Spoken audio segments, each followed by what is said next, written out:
Tonight's game is proudly sponsored by Titchener and Satterley, attorneys at law, Taylorsville, Kentucky.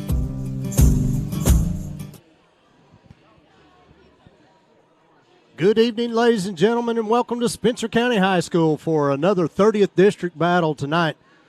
I am Bo Bruner alongside my partner, John Hutchins. How you John, doing, Bo? we got Collins Titans in here tonight. Girls' game earlier this year was canceled, and this is the one time the boys get to play. So, big night here tonight at Spencer County High School. Yeah, a lot of district things being involved with this game. Many implications could happen when it comes to the seeding of that district tournament coming up in February. It's going to be an important game for both the boys and the girls. We'll start tonight by looking back over the last week. The last couple games Spencer County has played on the road. They were 1-1 in those two games on the road last week. 41-38 loss at region number 2 Warren County, John, and that was a game that Spencer County led a lot of that game, had a 9-point lead late into the second half, and pressure at the end really got to them, and then some foul trouble. It did. There were some foul issues. There were some costly turnovers, and I hate to say this towards the Lady Bears in a situation like that, but, the Owen Rebels, they gave Spencer County a little bit of a taste of their own medicine there at the end of that game. With running that type of press defense, was able to cause the 10-second call on the turnover, and it was just a really rough spot for them in that game. The second game was Tuesday night at Bullitt Central, a game the Spencer County Lady Bears won by 15. But, John, I just talked to Coach Howie about 30 minutes ago as we were standing here, and he was telling me much different game than that. Said they led by as many as 28-29 in that game, fourth quarter. He pulled all the starters out in the fourth quarter. They shot 52% from the field, and there was like 8 of 10 from three-point range. It's just a really, really good shooting night for these Lady Bears. And that's also the struggle, or has been for these Lady Bears this year, is oftentimes you really don't know what team's going to come out of that locker room. And we've seen that happen from, half to half, from game to game, where, they'll come out, they'll be on fire for the first half, the second half tend to shut down, or vice versa. And then even a game, they could come out, play a great game, and then a few days later have a game that they shouldn't struggle with, and it's been difficult for them. So that lack of consistency has really been hurting the Lady Bears and kind of at times put them into holes that's been difficult to climb out of. Tonight they take on the Collins Titan, district rival. Collins this year is 3-13 on the season. Usually an 8th region power, John, but they're going through a rebuilding mode. Working with their 4th coach in 4 years, the Lady Titans are. This year coached by China Dow. Yep. Dow is the all-time leading scorer at Cal, a former top 100 national recruit, and actually played at both Middle Tennessee and Florida Gulf Coast. Culminating in her senior year, John, she was first-team All-Atlantic Sun and the Atlantic Sun Tournament MVP her senior year at Florida Gulf Coast University. Yeah, you can't ask for much more experience, much more well-rounded experience even, to come in, to be a high school coach in the area that we are in. But, like you mentioned, Collins is 3-13 this year. Rebuilding type of a season. They've been struggling a lot. Ranked number 13 in the 8th region right now, and it's been an uphill battle for them most of the year. This is her first year as a head coach. Last year she was an assistant under Kevin Gooden-Rogers. Kevin Gooden-Rogers, at Collins before Rogers moved on to becoming assistant at Campbellsville High School. Collins will be led, John, by Makira Beach. Man, that's a name that I can remember going back for a few years as I've been around this program a little bit. She's been on the varsity since 7th grade. Yep. 3-year starter now for Collins. Yeah. She's averaging 12.4 points a game. Yeah, the junior, which is another, little mark on her side. She's still got a year to go after this one. She's been what their offense has been really been able to kind of center around, and how, we typically here in a lot of these teams that we've been playing recently, we'll have that one person that's the pivot person. We're going to work the ball through them for everything we want to do on offense. And like you said, averaging 12.4 points per game. She has 186 points on the year. Just a phenomenal, outstanding performance from her when her game is on. Also have sophomore number 34, Lanaya Dunn, and senior number 45, Christina Williams, averaging 5.9 points and 5.1 rebounds a game. As for the Lady Bears, they're led by a trio of double-digit scorers, John, and senior Bailey Ennis at 11.8, and juniors Lexi Runyon at 10.3, Davey Reichenbach at 10.3 points and 6.4 rebounds a game. Yeah, it's an incredible spread. We've talked about it many times before with these Lady Bears, how they're able to move the ball around, and they're not really moving it to anybody that's weak. They're not really going to kick it over to somebody who's not a shooter.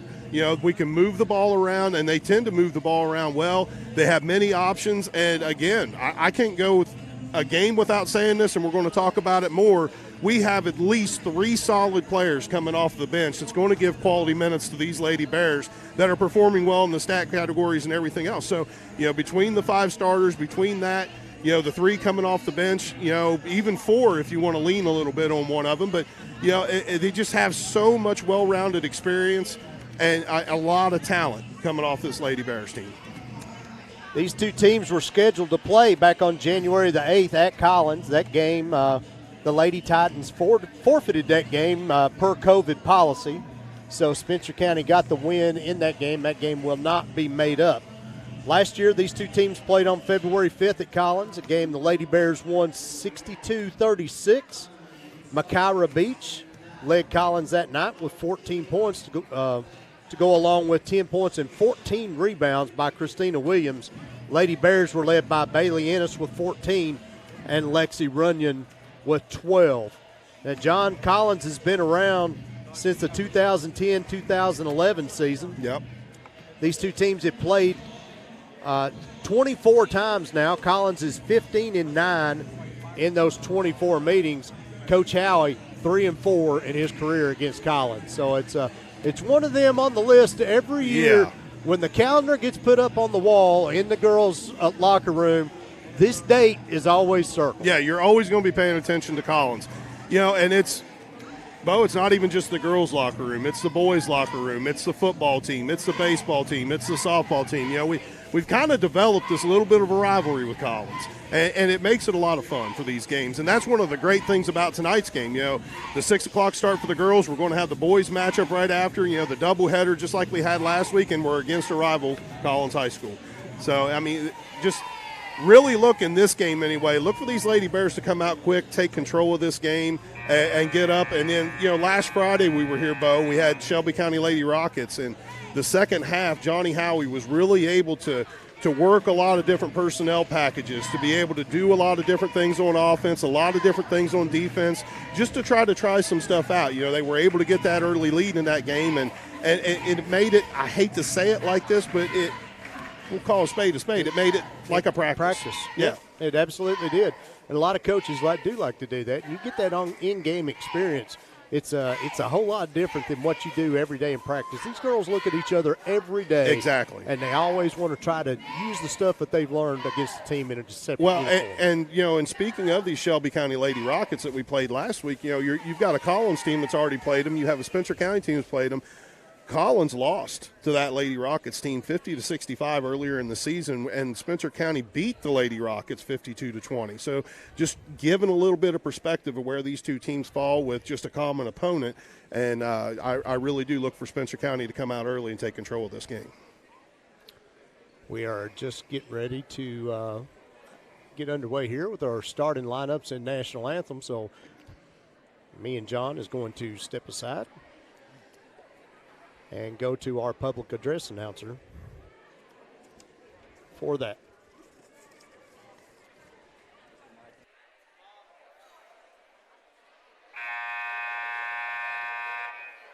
Welcome to tonight's 30th district matchup between visiting Collins Lady Titans and your hometown Lady Bears. When everyone please rise and again remove your hats for the singing of the national anthem by our very own Lady Bear, Kylie Truett.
Starting at forward, number 34, sophomore, Amaya Bellamy.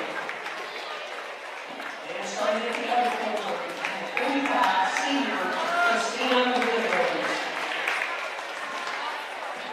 And now for your hometown Spencer County Lady Bears.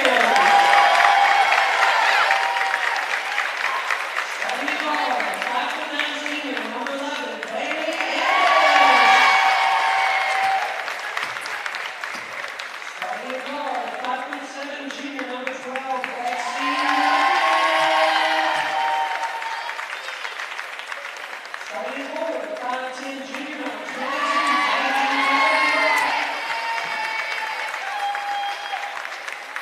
starting forward, 6'3" senior, number 23, Ashley Jones. And starting the other forward, 5'10" senior, number 35, Alyssa Hitch. Regular starting lineup for Coach Howie and the Lady Bears. That starting lineup will consist of Bailey Ennis, Lexi Runyon, Davey Reichenbach, Ashley Jones, and Alyssa Hitch. As far as Collins goes, we've got Makira Beach, Laura Vitterick, Danielle Jones, Lanaya Dunn, and Christina Williams for the Lady Titans. John, we're ready. Ball's up.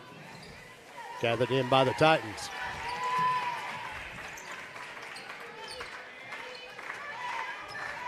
Beach goes off to Dunn. Dunn, jump shot in the paint, no good. Reichenbach's just going to let it go out of bounds. Yeah, good call there by Davey. Just hands off of it. Nobody was coming at it. Let's just get it set up, get the ball in. Collins starts out 2-3 zone.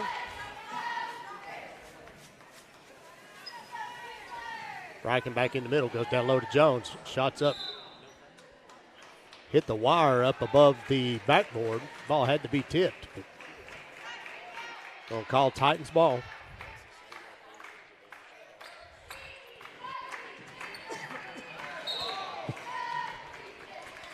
Got a travel call on Christina Williams.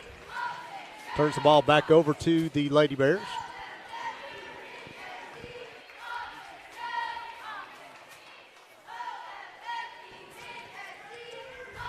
Reichenbach, short corner to Ennis, goes back up top to Hitch. Runyon drives the left baseline, goes inside to Jones. Easy jump shot, it's good for two. Good ball movement there by the Lady Bears, working around that zone. Of course, you and I have talked before, one of the easiest ways to break a zone is to move the ball fast. You know, quick passes, make something happen. Get the ball in the middle. Picked off there by Reichenbach.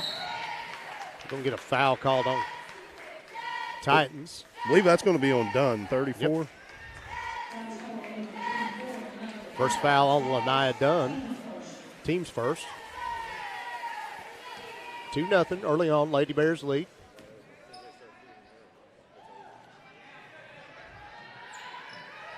Hitch up top to Ennis. Nice ball movement by the Bears. Hitch had the three-point shot, didn't take it, goes inside. Now across court to Runyon. Runyon down in the corner to Reichenbach. Bears reset. Ennis up top to Hitch. Move the ball around to Runyon. A lot of movement going in this Bears offense. Go down low to Ashley Jones. Going to get a bump called. Down low to Ashley Jones. I believe they're going to call out on number 11, Danielle Jones, Bo. First foul on Danielle Jones. Team second. Reichenbach goes up with the right hand. No good. Gets her on. Brings it down. We'll get a jump ball called. Ball will stay with Spencer County.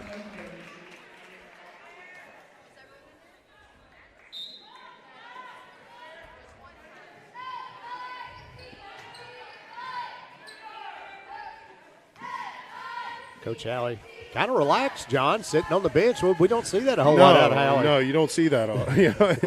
You start to wonder, is he okay? Long three-point shot by Ennis off the back iron over the backboard. No good. Be Titans ball. He's standing up now. I think we're all right.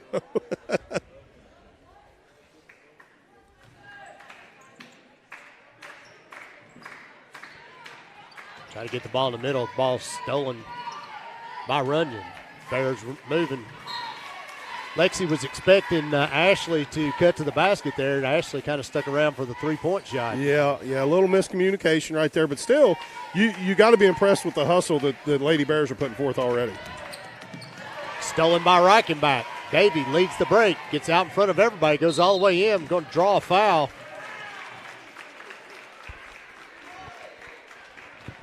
Foul's going to be on Makaira Beach.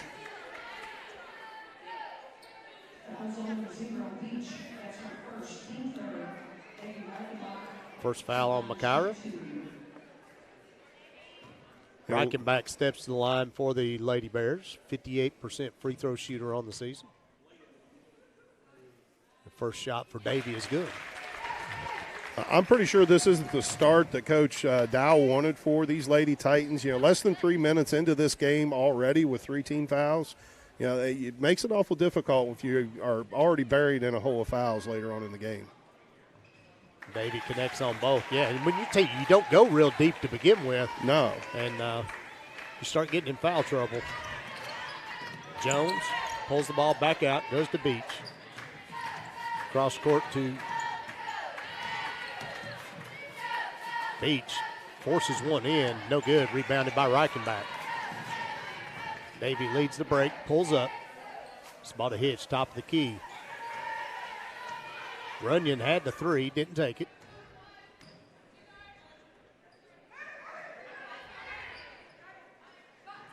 Bailey Ennis will. That's no good. Tapped by Jones. Ball's on the floor. Davey's fighting for it. We'll get another jump ball called.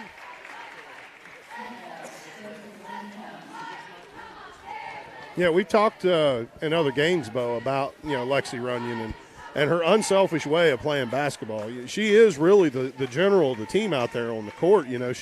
She works basically as another coach, helping get people in position, move things around. But in that, she's a very unselfish player. She tends to make a lot of passes, does well in the assist category from where she's spreading that ball out to her teammates and doesn't need to shoot every time she gets her hands on it. Beach crosses the timeline for the Titans. Man-to-man defense played by Spencer County. Up top to Williams. Jones guarded by Ennis. Gonna get a push. Yeah. That's the second foul, John, on Lanaya Dunn there. She threw that chicken wing out, and that's going to get called every time. Yeah, and honestly, it's kind of good to see it get called. We've seen some games in the past, where blatant, from our point of view anyway, and at least from our viewers' point of view, where you see that arm come out and they've missed those calls. So glad to see it called. Runyon crosses the timeline. Bears patiently running their offense, looking to get something going inside. Got Reichenbach and Brown at either elbow. Get the ball to Reichenbach, goes down to Ella. She turns the ball over, stolen by Christina Williams. Beach coming back the other way for the Titans. Goes all the way into the basket. Shots up, blocked by Reichenbach. Now the Bears off and running. Ennis. Back out to Runyon. Goes to Davey, fakes, drives to the basket, goes up with one hand, up and in, and draws a foul. Just a great job moving down in the paint by Davey Reichenbach, being able to get position, get around her man, and get that shot off, using the body to protect that right hand as she went up for that layup. It was a great shot, way to draw that foul. Second foul on Danielle Jones, team's fifth already for the Lady Titans. We do have a few new players coming in here for the Bears. Elizabeth Penrod, Skylar Mills have both checked in. Davey completes the three-point play. Ashley Jones checking back in, give Davey a rest. 7-0 Lady Bears lead in the first 4 minutes of this game.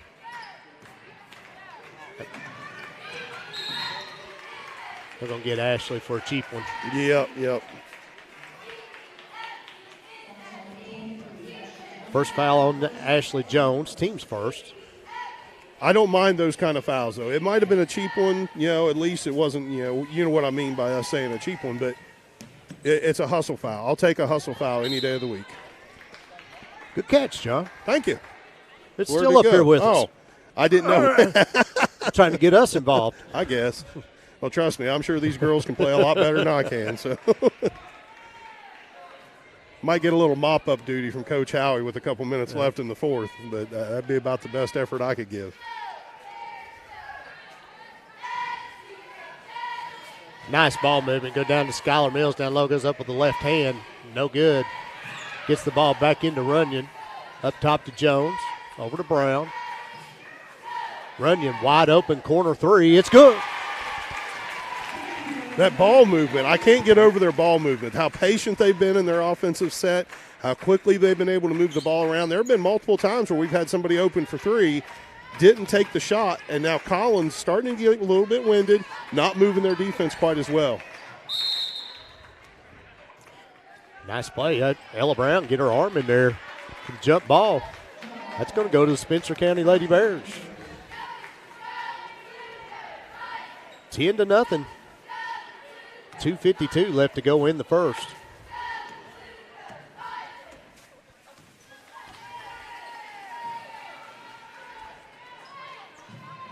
Penrod goes to Ella Brown.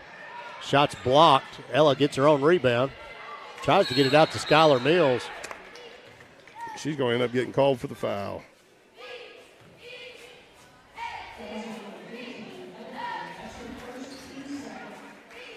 Ella's first, team second.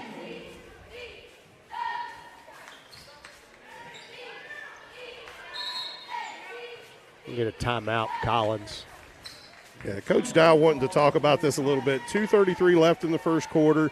Still haven't hit a field goal yet for Collins. And a lot of that's got to be credited to the press that the Lady Bears are putting forth. We've seen it in many games, Bo, where they like to get up there. They like to disrupt those passing lanes. They like to get those quick deflections. And it's, doing exactly what it's supposed to do, I guess, in this game. And we do have the two fouls. Ella Brown picked up a foul. Ashley Jones picked up a foul. And, again, both of those fouls, they're going after the basketball. Hustle plays, balls on the floor. They're doing what they can to try to get these possessions, because that effort like that you put in a position like that, whether it's the deflection, whether it's getting on the ground, what's the worst that can happen is the other team ends up with the ball. And so you might as well make that effort, 50-50 chance. You get that ball, you do something good for your team. If not, they still have the ball and life goes on. Coach Howie staying in that 2-2-1 press. Jones down low. Shot goes up, no good. Rebounded by Williams. Williams gets her own rebound, goes back up. Brought in by Skylar Mills. Mills starts the break for the Lady Bears. Goes down the corner to Brown. Up top. Swings around to Penrod. Had the shot, didn't take it. Goes to the short corner to Jones. Ennis will go between the circles and reset. Left side to Penrod. Back out to Ennis. Coach Howie really wanting to work that middle. Skylar Mills for the three. That's no good. Skylar gets her own rebound. Back out to Ennis.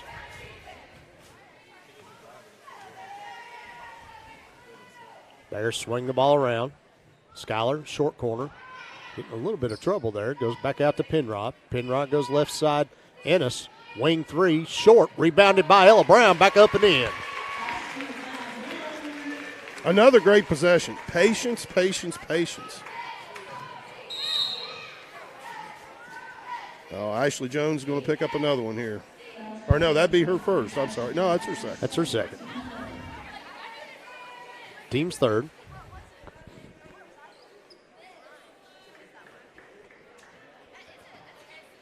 Coach Howie with the starting lineup back on the floor.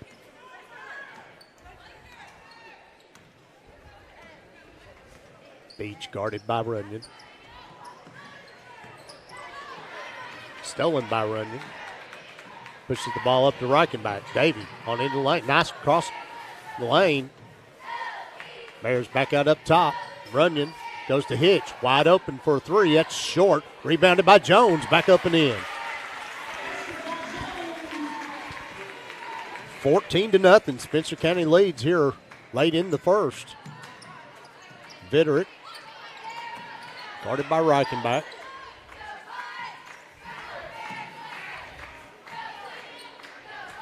Titans swing the ball around. Jones guarded by Ennis.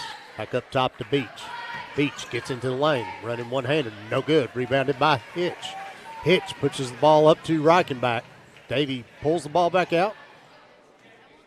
Swing around. 20 seconds left. Bears take the last shot. Hitch, top of the key. Down in the corner. Get it to Jones on the block. Up for two. Great look down there at the low post. Very patient offense. Yep. And that's going to end the first quarter. Your score, Spencer County Lady Bears 16, Collins 0. We'll be back in a minute on GHP Sports. Mooney Eye Care Center, a medical optometry practice, has 2 convenient locations in Elk Creek and Mount Washington.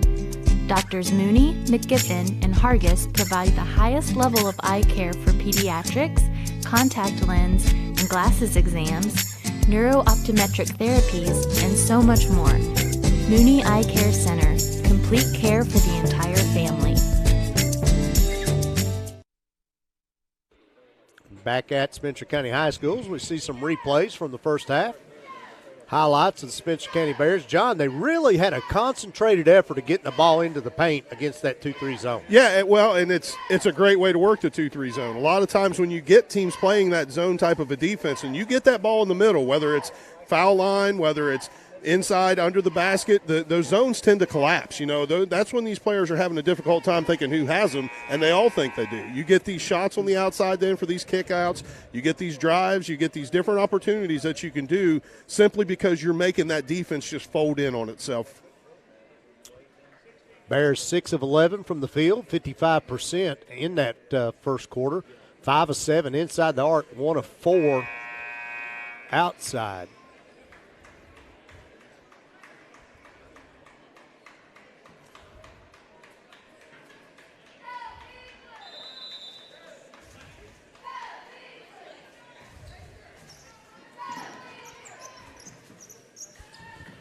Back underway here in a second. A couple new players. Amber Barnett on the floor. That shot's blocked by Jones. Bears running again. Reichenbach goes to Jones again, going down that. She had the shot there again, John. That's been a popular spot for the Lady Bears here early on. Yeah, a little bit of a difficult angle, but, you know, had some success there, and a lot of times they even picked up fouls when they were down there. Beach goes up with shots, no good. Rebounded by Ennis. Reichenbach from the wing. Cross-court pass to Runyon. Fires up an open three. It's good.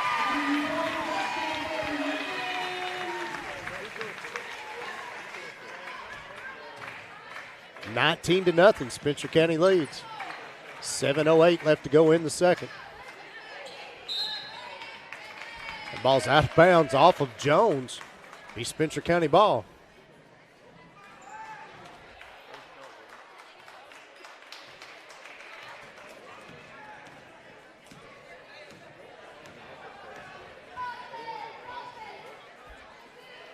Runyon.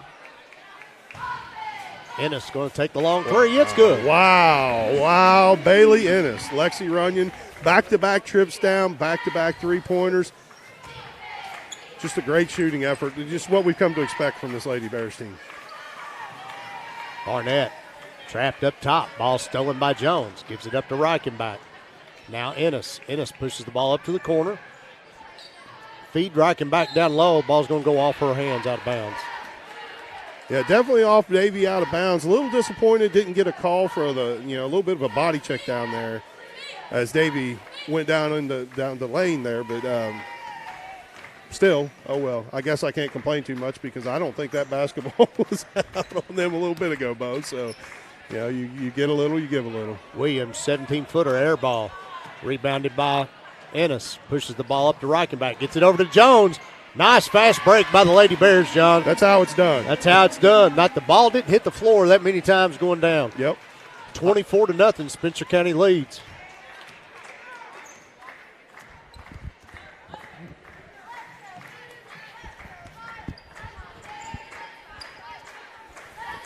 Barnett at the free throw line, guarded by Jones. Gives the ball to Vidrick. Bears switching. Down in the corner to Beach. Beach now guarded by Ennis. Tries to drive one-on-one. Gets into the lane. Goes up with the left hand. No good. Rebounded by Reichenbach. Bears running again. Ennis pushes the ball up to Jones. Elbow down to Hitch. Top of the key. Ennis, long three. No good. Ball's tapped around. Rebounded by Jones. Back out to Ennis. Bears will reset.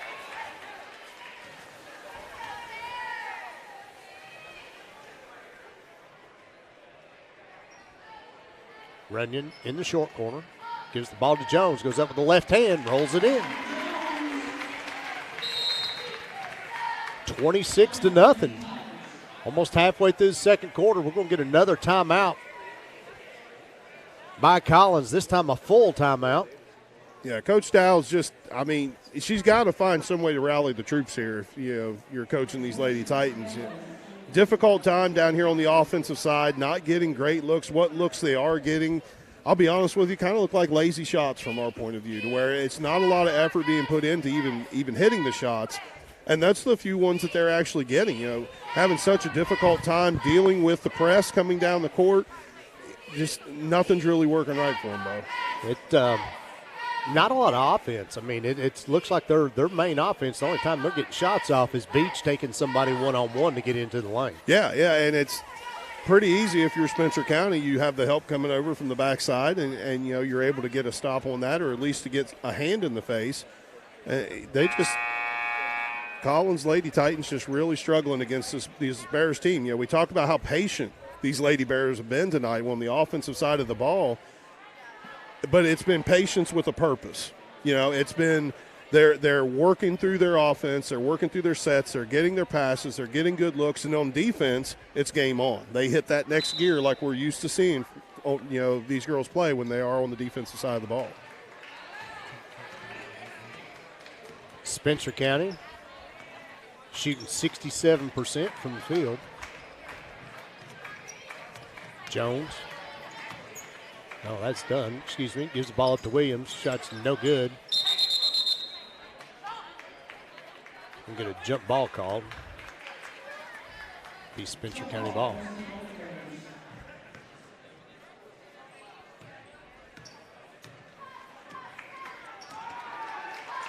Collins still in that 2-3 zone.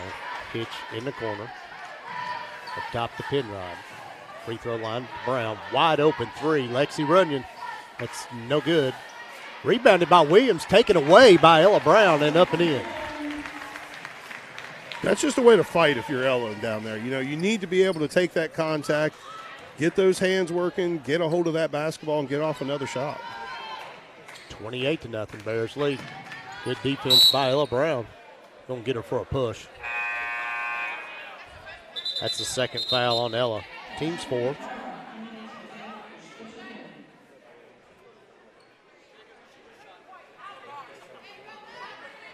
Ashley Jones with 10 points already, John, early on. Wow. And a lot of it's been coming from these little post things that she's been able to get down there low on the block, be able to do a little turnaround type of shot, layup type of a thing, and she's just been dominant down there tonight.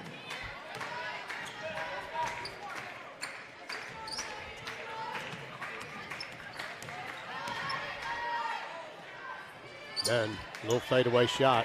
Rebounded by Wyrock. Checked into the game for the Bears. Pushes the ball up to Penrod. Brown down in the corner. Penrod had the open three. Didn't take it. Bears swing the ball around. Kayla Basham also in the game. This is your JV starting lineup right here, John. Yes, it is. Wyrock with the wing three. It's no good. Rebounded by Ella Brown. Back up and in. And draws the foul.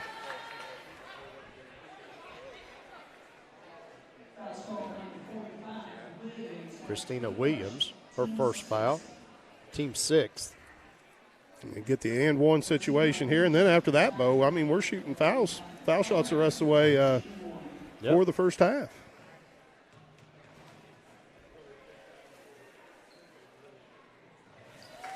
Brown completes the three-point play.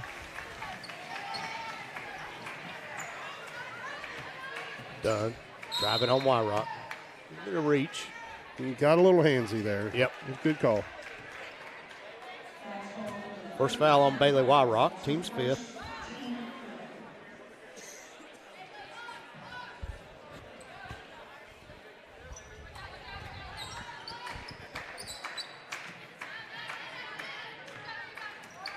Done. Ball stolen by Wyrock. Gets the ball up to Basham. Basham all alone in for the left-handed layup. It's no good. Rebounded by Ella Brown. Draws the foul. Draws a foul.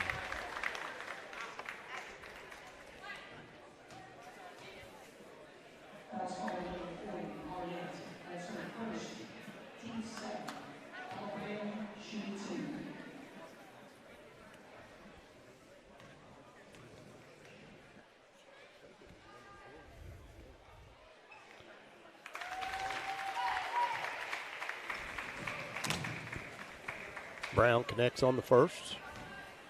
32-0.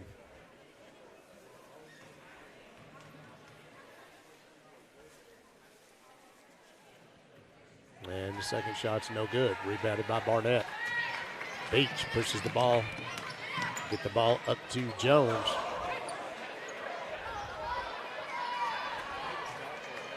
Yeah, we've almost had an assist there off Skylar Mills' head. Yeah. Beach drives in, using her body to push. Not getting anywhere.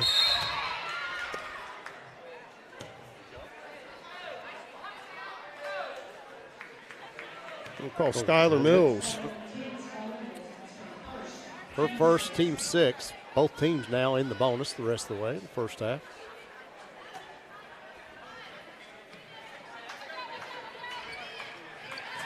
That's stolen by Mills. Gets the ball to Wyrock. Wyrock pushes the ball up to Ella Brown. All the way in for the layup. It's no good. Rebounded by Basham. Going to get a jump ball. That's the kind of calls you get when you got a 32-0 lead, Joe. I guess. I didn't think you could have a jump ball unless there was equal possession of the basketball, but we apparently got shown different. Going to get a bump on Penrod. First foul on Elizabeth. Team 7th. Beach will head to the line. The junior shooting 61% from the free throw line this season.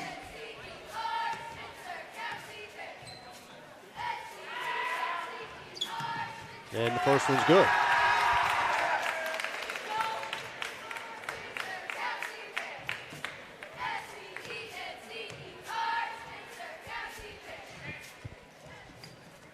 And rolls the second one home. 32-2. 2:38 left to go in the first half. Penrod swings the ball around. Ella Brown in the corner. Mills at the elbow. Cross court, goes to Basham. Down in the corner to Wyrock. Drives the baseline. Nowhere to go. He's back out to Basham. She'll fire up a three. It's no good. Rebounded by Mills. Mills gets it back to Basham.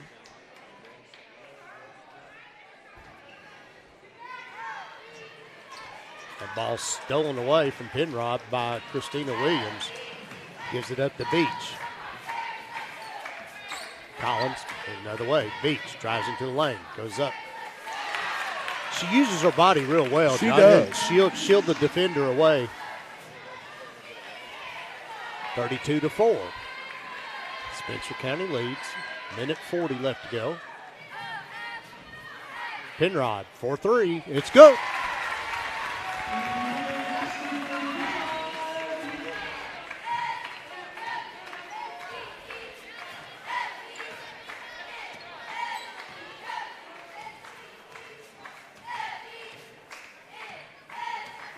Dunn, guarded by Penrod. Goes off a pick. Loses the ball out of bounds. Spencer County ball. Davey Reichenbach checks back in, replacing Ella Brown. Minute 14 left in this quarter, Bo. You know, it's been nice for Coach Howie to be able to work a lot of his bench players in on the floor, be able to do some different things. And what's really impressive is you have the starting lineup of the JV team out there right now, taking it to the starting lineup of the varsity. for the Titans. I shouldn't say starting lineup for the Titans. There's a couple girls out there, but still generally speaking, you have their stud players still on the court. Good rebound there by Davy. They called her for a walk. Go back up. Okay.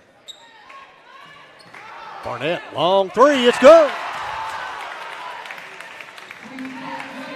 35-7. Spencer County leads. Reichenbach in the short corner. We'll get a push by Christina Williams.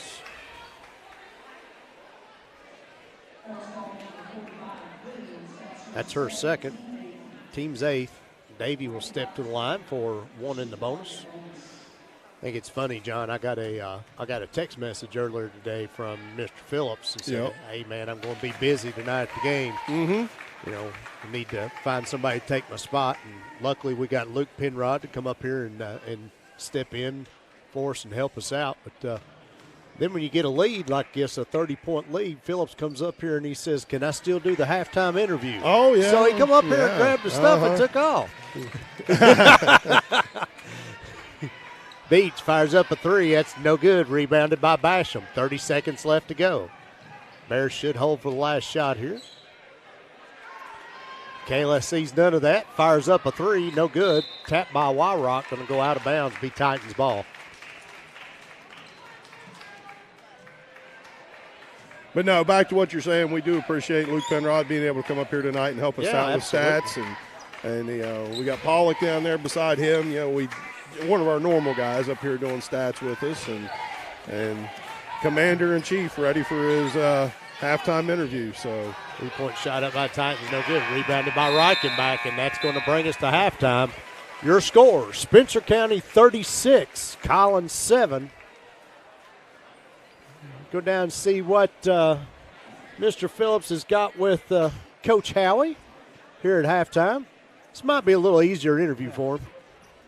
All right, Coach, all right, 36-7, man. What do you get out of a game like this? What are you looking for out of your girls? Well, we want to keep, biggest thing is we want to keep executing what we do and keep working, not just focus on us. Don't get sloppy and keep getting some more minutes, keep getting more experience and work on some things. And we're going to try some different things in the second half. I'm excited. Probably see some different girls in the second half here and get out of here healthy. Absolutely. Thank you. Good job, Coach. Thank you, Coach Howie. That's and thank you to Mike down there on the sidelines picking up that report for us. And 36-7, Bo. What can you say about this game? Coach Howie just, you got to again use this as a practice. So we are going to.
Kelly Hubbard is a local real estate agent with RE/MAX Results who serves Spencer County and surrounding areas. She provides home buyers and sellers with professional, responsive, and attentive real estate services. Want an agent who will listen to what you want in a house? Need an agent who knows how to effectively market your home so it sells for top dollar?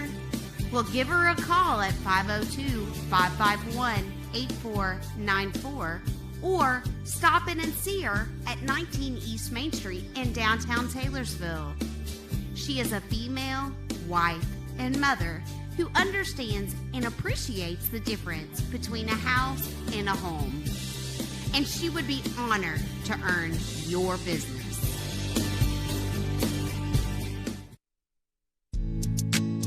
The People's Bank is proud to be a sponsor of the SCHS Bears. The People's Bank is an independent, local community bank dedicated to serving Spencer and surrounding counties. At the People's Bank, we are here to serve you with deposit accounts, mortgage loans, construction and land loans, as well as business and personal loans. The People's Bank is conveniently located with 2 locations, 23 West Main Street in historic downtown Taylorsville, and a branch at 5511 Taylorsville Road in Fisherville. Or you can visit us at our website, www.tpbtaylorsville.com. Banking excellence since 1903. The People's Bank, an equal housing lender, member FDIC. Back here at Spencer County High School, halftime. Spencer County leads Collins High School 36-7 in the girls' game, John. Just total domination in the first half. And, it wasn't ugly domination. A lot of times you get some of these games where they turn into these runaways, Bo, and it's just – it looks like it is just an absolute slaughter from start to finish. And this, we haven't really seen that. Spencer County been so patient on the offensive side of the ball, moving the ball the way they have, getting the good looks, getting good shots off, that they've developed this lead, and it was one of those things that you really didn't see them playing like that lead was going to develop that way. So, I mean, huge right there. You look at the stats on your screen there, folks. Offensive rebounds, defensive. You're looking at 16 rebounds for the Spencer County Lady Bears to 4 rebounds for the Lady Titans, and which is kind of consistent with everything that's happened this year. The Lady Titans, 216 total rebounds. Spencer County's had 475 total rebounds. And so it's this back and forth thing where a lot of these stats are just lining up. But, the biggest number I want to point out to everybody out there, if you look at that turnover line, 16 turnovers committed by the Lady Titans. And you can't possibly turn the ball over 16 times and a half and expect to be there at the end of the game for a chance to win. Yeah, that 13 of 21, Spencer County shooting 62%, John, there in the first half. And the rebounding numbers are up for Spencer County, 16, a little more than their average. And usually when you shoot the ball that well, your rebounding numbers go down. Yeah, they do. Because there's not as many opportunities. But Spencer County's still getting it done on the glass. 5 assists, only 4 turnovers. It's a half Coach Howie as we see him coming out of the locker room with a big grin on his face. Yeah. Got to be happy about that first half. Well, you got to be happy about that. And you're talking the shooting performance that's put on by the Lady Bears. It was almost polar opposites with these Lady Titans. They did not hit a field goal in this game until there was 1 minute and 52 seconds left in the second quarter before they actually got their first field goal of this game. And, it's just been one of those things that, they've struggled on the offensive side of the ball. You're, of course, dealing with a Lady Bears team that's going to get in those passing lanes. It works hard at getting those deflections. It works hard on the press, trying to keep the Lady Titans from being able to come up the floor. And this is the team that we expect to see come out game after game. Steady and solid on the offensive side of the ball, making good decisions, good passes, looking for that open shot. And the defensive side of the ball, the only word you can use for it is hungry. And that's how these Lady Bears are playing tonight, and I hope to continue seeing them playing this way for the rest of the season. Individually, as you watch some of our first half highlights, individually, Ashley Jones leads the way for the Spencer County Lady Bears. Ashley has 10 points on the night. And Lexi Runyon, 8 points, 2 assists, 2 steals, and Ella Brown, John, doing Ella Brown things. 8 points, 2 rebounds for Ella off the bench. She is. What a luxury it is to have something like that coming off your bench. Oh, it is. Between, for Coach Howie, he puts his starting 5 out there, but at a moment's notice, he has Elizabeth Penrod, Ella Brown, Skylar Mills, and I'm missing one. I know I am. But anyway, even with those 3 right there, you have the opportunity to put them out there in really any position on the court. We've seen Elizabeth Penrod put in positions where she's playing point guard for Lexi Runyon if Lexi's pulled out, but she can also sit out there as more of a shooting guard type of a situation too if she's in that spot and Lexi's on the court. And it's the same thing with Ella Brown. Ella Brown can come in, take that place, and give you quality minutes for Davy Reichenbach down in the middle. But how many times do we see Davy and Ella on the court at the same time? And, Right. it's these options that no matter the situation, no matter the personnel, Coach Howie has these players available, ready to go at a moment's notice that he can put out on the floor, and they are going to perform, at a level that's competitive with the starters they're replacing. And that's something that not many teams around here can claim to have. Beach leads the way for Collins, 4 points, 1 field goal for Makira Beach, and 2 of 2 from the line. And Barnett hit the 3. That's it. That's all the scoring. That's it for these Collins Lady Titans. Collins shooting 2 of 16, 13% from the field. Like we talked about earlier, those 16 turnovers. That's killer. That's the killer. Well, and this is a Collins team, too, that on the year right now is averaging 36.8 points a game. And so way off their own average even coming into this, and it's just been a struggle for them. And I know Coach Howie, he's excited to come out in this second half, excited to have the opportunity to do like what he did against the Lady Rockets a week ago today, to where he can work some different personnel packages and he can do some different things on the offensive and defensive sides of the ball. And really give his girls a chance to have that in a live game action type of format. And it's all preparation. We know Coach Howie well enough to where he's constantly worried about everything coming up. Worried about the next one, And so his mind's there. His mind's ready to figure out what he needs to do with these girls to do some things different. Spencer County gets the ball to start the second half. Jones outside for the 3. Bounces a couple times on the rim, no good. Davy got her hand on it. That's that could have went either way. Yeah, we'll just say that. Beach gets the ball up to Dunn. Fires up the 3. It's no good. Ball's out of bounds. It's going to stay with the Titans. I'm sure Coach Howie's in there in the locker room. He's told us, look here, girls, you're going to get about 4 minutes. Yeah. Let's see what you got, and then we're shutting her down. Well, and honestly, Bo, it kind of surprises me this second half that Coach Howie didn't come out in a zone type of a defense just to try to work something different. Still using the man-to-man. Girls are very effective at that man-to-man defense as well. But at Beach just out of control going in. That ball's rebounded by Ennis. Pushes the ball up to Reichenbach. Davies got it in the corner. Back out to Ennis. Top of the key now, Runyon. Runyon calls the set for the Lady Bears. Collins still in that 2-3 zone. Ennis wide open for 3. That's no good. Hitch. Nobody blocked her out, John. Goes in, gets the rebound, gets it to Runyon. A little short jumper in the lane's good. Yeah, and that's somebody you need to pay attention to on the glass. Alyssa Hitch, a week ago tonight, surpassing 500 rebounds on her career. You can't forget about her if you're a Lady Titan. Now the Bears are in the 2-3 zone, John, with the length up top. This is my favorite defense, man. I tell him every time he runs it. Rebounded by Runyon. Every team's got to play man-to-man if you want to be a winning team. But if he's got to go venture from that man-to-man, I love this defense. Hitch goes over the left hand, no good. Rebounded by Williams. It just gives you so many opportunities at deflections. We talk about deflections with the girls' team and boys' team all the time, but you get those long arms up there, and they could really make something happen and cause a lot of turnovers on the defensive side of the ball. Ennis all the way into the lane. One-hander up is good. And the foul.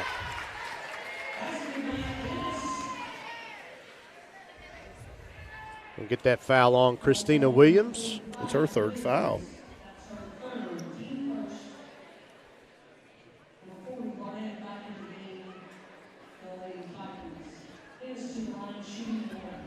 Bailey Ennis steps to the line for the Lady Bears. 70% free throw shooter on the season. Completes the three-point play. Coach Dow wants a timeout. Another timeout, 30. It's her last 30-second timeout. Spencer County started out a little quick 5-0 run. Yep. 5-0 run, and that really kind of sets the tone for the game because they started off the beginning of the game with that quick, well, the beginning of this half with a quick 5-0 run. But, you know, it's been runs that's been the issue for the Lady Titans, and been able to stop those runs or having the proper kind of run because they went on a run themselves at the beginning of the game. Lady Titans, in less than 3 minutes, had 3 team fouls. Yep. But that's not a run you want to go on. That's not the ones you want to go on. If you're a Lady Titan. And so, you know, Titans still really looking for some way, some form of a defensive effort to be able to shut down the shooters. Lady Bears just doing a great job of moving the basketball, though. And that's really what has set up this offense to succeed in this game against Collins. 5:45 left to go in the third. 41-7. Dunn fires up a three. It's no good. Rebounded by Ennis. Runyon, short corner. Nice move. That's ball movement. Davey just missed the left-handed layup. That's going to happen, man. I think she was looking for the contact Yep. and went up a little strong.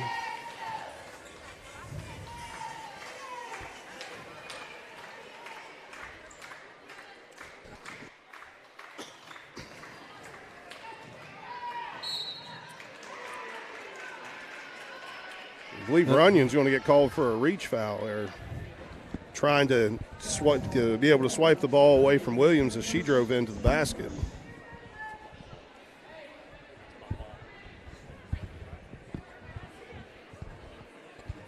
I've been tagged in. Hey, how you doing, Mike? That's right, buddy. We're here. It's a good game so far, right? We're winning. We are winning. Now, I will admit, you know, losing Bo, I don't know all these names quite as well. So we'll do the best we can. But I will tell you, Alyssa Hitch with the rebound. Lexi Runyon coming up the court on to Davey Reichenbach over to Ashley Jones. Beautiful. And that's how it's done. Yeah. And that's critical. These girls, that's hard to keep your focus and stay in the game and run your sets. It really is. They've just done a great job in this entire game, not only moving the ball, but on these fast break. Eyes are up. They're looking down court trying to pull something. And right there is just a great example of that. Alyssa Hitch being down there low, getting that layup, and just another run in the game that we've had over and over. That's 2 in a row, you know, down the floor. With a mission, they're still trying to work on things to get better because they know that later on in the year they're going. This is good practice time. This is very good practice time. We got Dunn dribbling into the short corner, fires up the shot, missed. Rebound, Bailey Ennis, and has it stolen by Dunn. Beach dribbles in off of a Lady Bear. We're going to stay on the other end of the court with the Lady Titans. Running clock now, right? Yes, we should have a running clock. Yeah, I think she just told him to spin it to keep him running. Yep. Okay, we're up and going. And, you know, if you don't know, folks out there listening, that running clock, it's just a mercy rule. Once you get a 35-point lead in the game, the clock will go to a running clock just to kind of speed it up a little bit. Barnett dribbles up to the top of the key, passes over to Beach. Beach cross-court pass to Dunn, can't handle it. We're out of bounds. Bailey was out of bounds. Yep, Bailey came up with the ball, foot on the end line. And it's going to stay with the Lady Titans.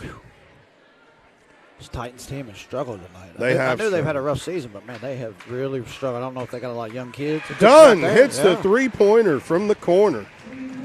Yeah, they do, like you're talking about, Mike, a lot of young players. You know, their offense tends to run around Makaira Beach, zero out there. And she's just really struggled tonight being able to find a good look. Speaking of good look, Ashley Hitch from the corner. She misses. Rebound still loose, collected by Lexi Runyon. Lexi to the outside. Alyssa Hitch misses. I can't believe our starters are still in. Yeah. Bailey Ennis is not missing, though. Three-pointer from the corner for number 11. Great job on the boards there by the Lady Bears to get the rebounds. Beach over to Barnett. Barnett to Dunn, who's in the corner again. Fires up a three-pointer. Rebound by Lexi Runyon. Lexi coming down the court. The pass down the inside. Kick back out. Lexi Runyon. Open three. Rebound by Christina Williams. And Beach is going to bring the Lady Titans back down the court.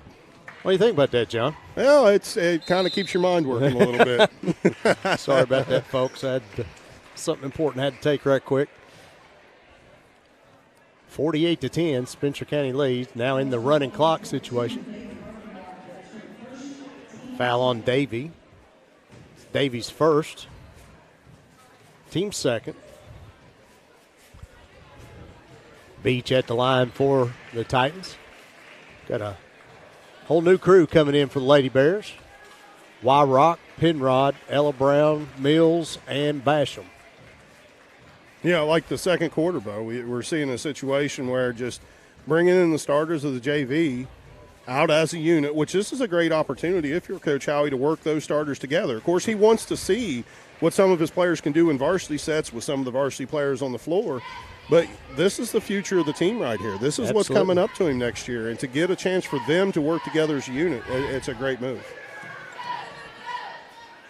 Wyrock, cross court to Penrod. Tries to go the elbow to Brown, stolen by Barnett. Yeah, just not a good looking pass right there. She really, I think she just lost, eye contact with what was going on, threw the ball into a bad spot.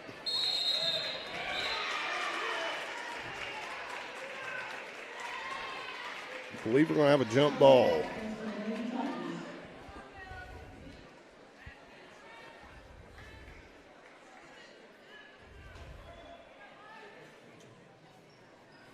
Beach triggers in. Gets it to Jones. Top to Barnett. Back to Jones. Fires up a three. It's no good. Rebounded by Basham. Just under a minute left to go in the third. Brown tries to go down low to Basham. Ball's tipped by Barnett. Stolen by the Titans. Beach coming back the other way for Collins. Gets the ball into the lane. Goes up with the right hand. No good. Ball down on the floor. Beach comes out with it. It's going to get tripped up by Ella Brown, who tries to help her up. Beach didn't want it.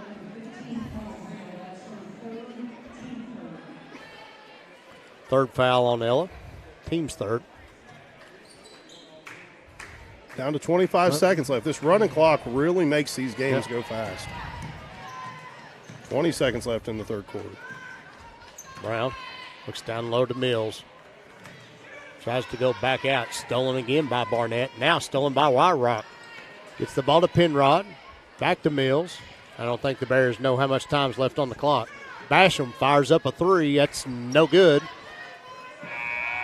And that'll bring us to the end of the third. Your score, Spencer County 48, Collins 12. We'll be back in a minute on GHP Sports. At Acadia Counseling, we offer a professional, down-to-earth approach for adults, families, couples, and adolescents who are looking for lasting results in a non-judgmental environment. Located in St. Matthews and offering telehealth straight to your phone or Wi-Fi enabled smart device, Acadia Counseling offers evening and weekend appointments. Give us a call or schedule from our website and create a brighter future for yourself or a loved one.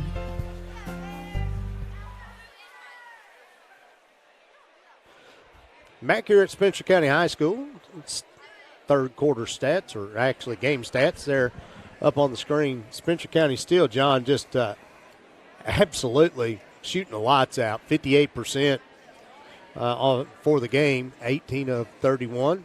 Yep. 5 of 13 threes, still a good percentage there. 25 rebounds to 7. Out-rebounded him 25 to 7. Yep. And then the turnovers. The turnover category has just gotten even a little bit worse for these Lady Titans. It's just very difficult for them. When you turn the ball over that many times, you really have to work to make up possessions. Then you got to be able to find a way to manufacture those possessions, whether it be through turnovers or drawing fouls or different things. And the Lady Titans just haven't been able to do that tonight, Bo. Get ready to start the fourth quarter. We are in the running clock. So buckle up, folks. This 8 minutes is going to take about 8 minutes. About 8 minutes, yeah. And no, the clock will stop, 4 timeouts and 4 fouls. So if you do see the clock stop on your screen, that's part of the rule. But other than that, it's going to be a running clock. Nice spread scoring here for the Lady Bears tonight. Jones with 12, Lexi Runyon with 10, Bailey Ennis with 9, and Ella Brown with 8. Wyrock fires up a 3. That's no good. Fights for her own rebound. Brought in by Dunn. Dunn leads the break for the Titans. All the way down. Goes over the left hand. It's good. 48-14. Bears lead by 34. Wyrock again wide open for 3. No good. Ball tapped around. Rebounded by Williams.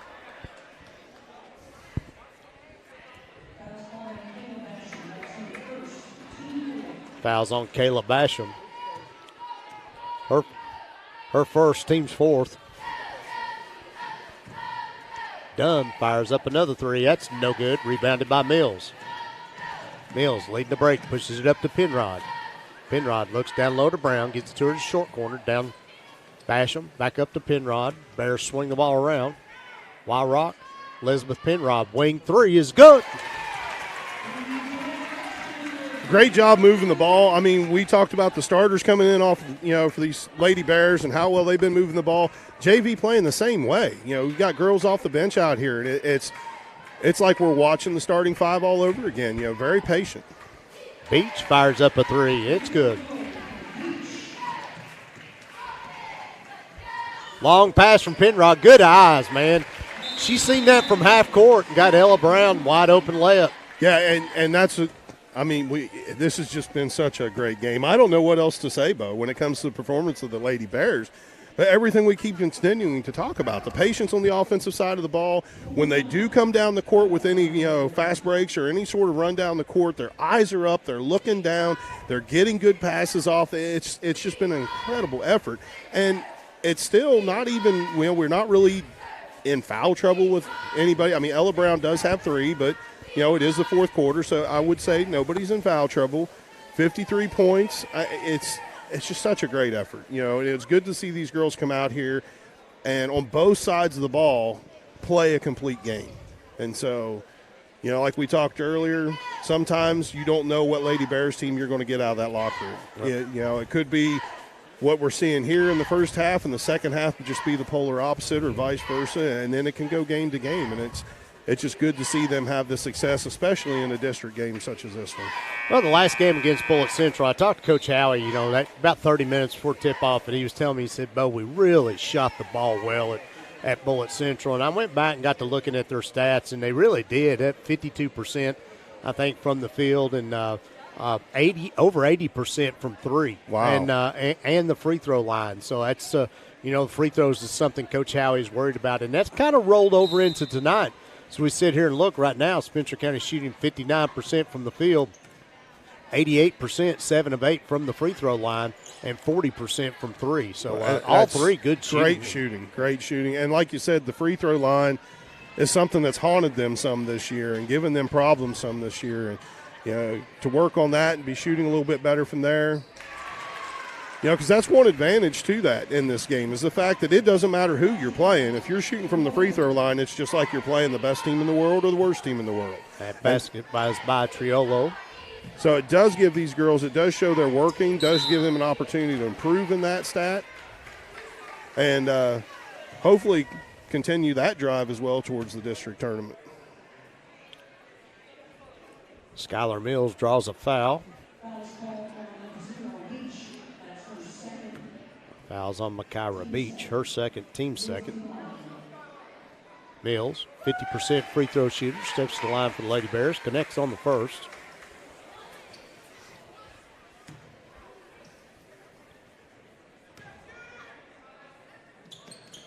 Second shot's off. Ella Brown had a hand on it. Rebounded by Dunn. Dunn gets it to Beach. Bears 2-3 zone.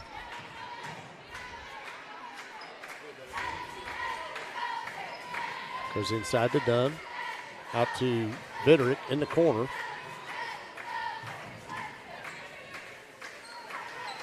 Just under 5 minutes left to go in the ball game. Beach looking to go one-on-one on Ella Brown. Loses the ball. Ball's on the floor. Picked up by Brown. Pulls it out. Gets the ball to Wyrock.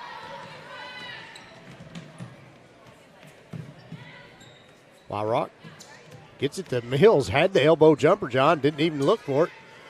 Brown take a 17-footer. No good. Rebounded by Mills. Tries to go up with the left hand. Blocked by Vitterick. Mills gets her on again. Rebounded by Williams.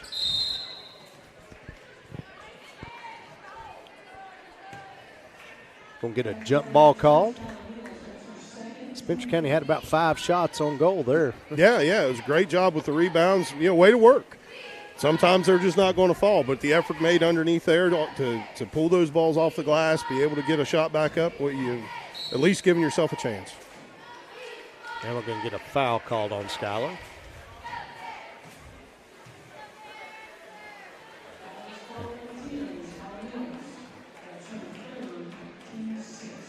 Her third, team 6.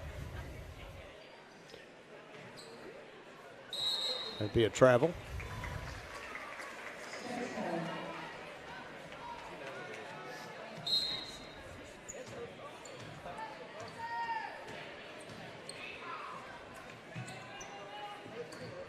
Brown gets it to Mills. Shots blocked by Jones. Dunn in for the layup for Collins. 54-21. Bears still lead by 33. Howie calls a timeout just to get some subs in. E.J. Kimbrough and Kylie Truitt checks into the game.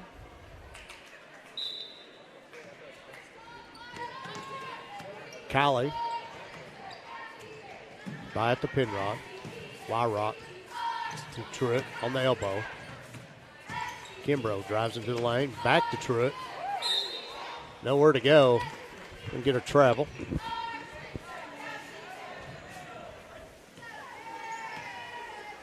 Just under 3 minutes to go.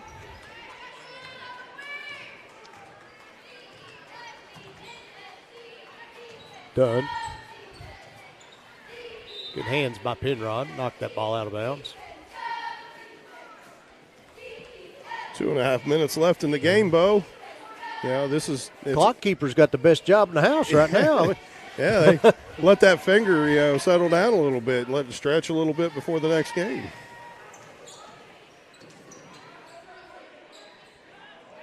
Beach fires up a 3.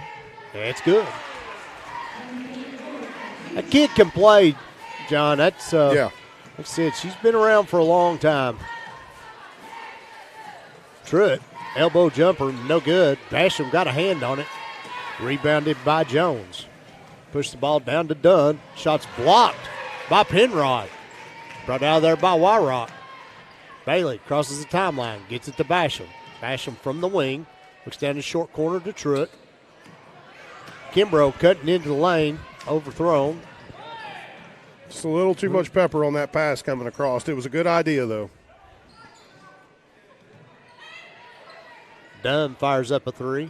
That rolls off. No good. Rebounded by Wyrock.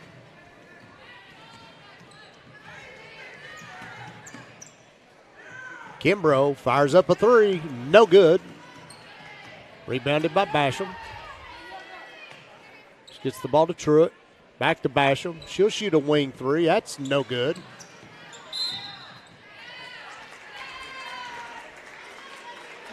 Going to get a foul called there on Kylie Truitt, but again, it's going to put Collins in the bonus.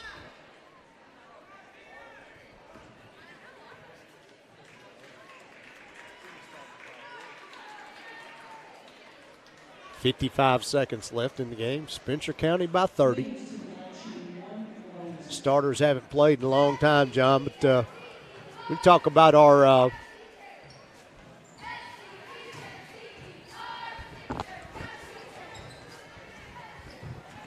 People's Bank player of the game. Yeah, we were discussing that a little bit earlier when we had a little break. Go with Ashley Jones tonight for me, man. That's she had a really good game early on. Several people you could give that to tonight. Yeah, that's what we had discussed. You get a game like this, there's 5 different girls we could have had up here, for this People's Bank Player of the Game. But I'm with you. I think looking back over the stats, looking at the different things that happened with the starters out on the floor earlier in the game, you kind of do have to give the nod to Ashley Jones. She just had a great game, really worked down there in the paint well, was able to get a lot of good looks, a lot of good layups. And so, my vote's with you. So, ladies and gentlemen, if you will, just stay with us. We will have that interview for the People's Bank Player of the Game. We'll also have our Kelly Hubbock's coaches interview after the game. So, and on top of that, we will not be breaking our broadcast. Our stream will continue straight through into the boys' game. So, feel free to stay with us. But, you also might have a few minutes if you want to get up and get something to drink. Or go ahead and do her. We'll get into the final 25 seconds here.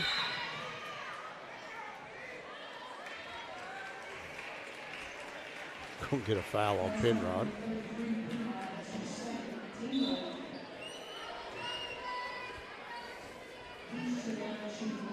Kind of at a point in the game, Bo, where I'm surprised the referees haven't swallowed their whistles a little bit more, but that's all right. It's still a good learning opportunity for these girls. And Beach misses. Free throw. Rebounded by Wyrock.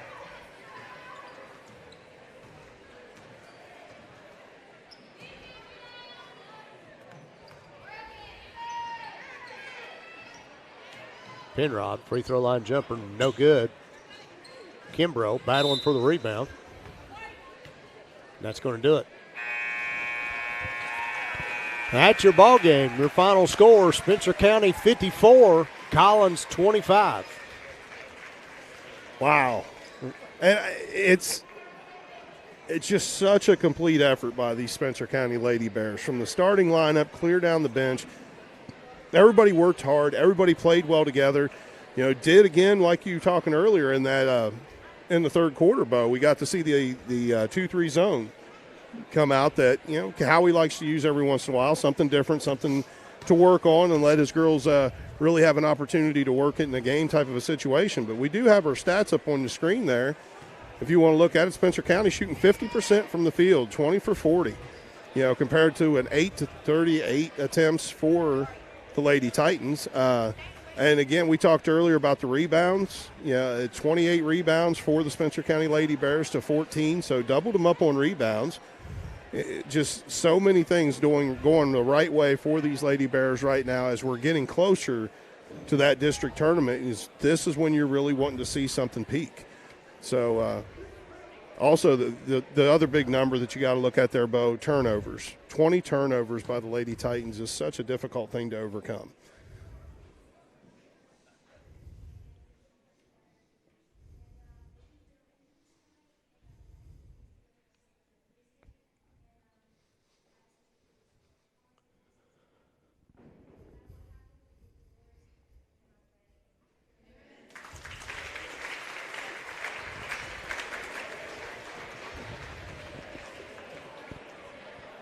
But, yeah, back to the stats there that are up on the screen. 20 turnovers to 8 turnovers. The steals, Spencer County Lady Bears, 8 steals on the game, 2 blocks on the game. And just so many good things happening for them on both sides of the court. The offensive side of the ball, they moved it so well. That was some of the best passing I think I'd ever seen from the Lady Bears for an entire game, Bo. And then the defensive side of the ball, just like we've said so many times before, they were just hungry. Really worked hard at getting into the passing lanes, getting those deflections, and having an opportunity just to make things happen on the defensive side, which then in turn develops offense. Just you're right, and I'm sitting here trying to glance over these stats and listen to you at the same time, John. But again, a normal what you expect to see out of Spencer County all-around game. Nobody running away with anything as far as points-wise or anything like that. Leading the way for Spencer County tonight will be our People's Bank Player of the Game, Ashley Jones, with 12 points and 2 blocks. Also tonight, Ella Brown with 10, Lexi Runyon with 10, Bailey Ennis with 9, Elizabeth Penrob with 6, Alyssa Hitch with 2, Skylar Mills with 1. And leading the way for Collins, Makira Beach with 14 points. Also scoring for Collins, Lanaya Dunn with 5, and Amber Barnett with 5. That completes the, and Christina Williams with 1. That completes the scoring for them. So, folks, stick around.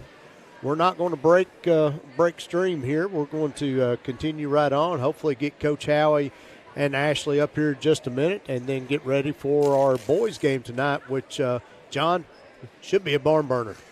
Yeah, yes, it should be. This boys' game, it's kind of had me perplexed from the very moment I started looking at stats and looking at different things and trying to go through some of the things that this Collins Titan team has. They just, man, they're good. But on the same page, when you look at some of their statistics, it's not really that much different than what the Spencer County Bears put up. And so I really look for this to be a good game, and it's going to be, taking punches back and forth. Both teams going to be swinging hard. So, but should be a very fun game. I hope everybody watching out here, obviously, we are waiting to be able to do our People's Bank Player of the Game interview and our Kelly Hubbard Coaches interview. But, after that, please, stay tuned. Watch these Spencer County Bears play. It's a great team. Last week we're missing Jonathan Combs from the game for last Friday night. We do have Jonathan Combs back tonight, which is going to give us a little bit more of a all-around type of player. He's a shooter outside. He can get inside. He's good with the rebounds, and should help the offense and defense a lot for this Bears team.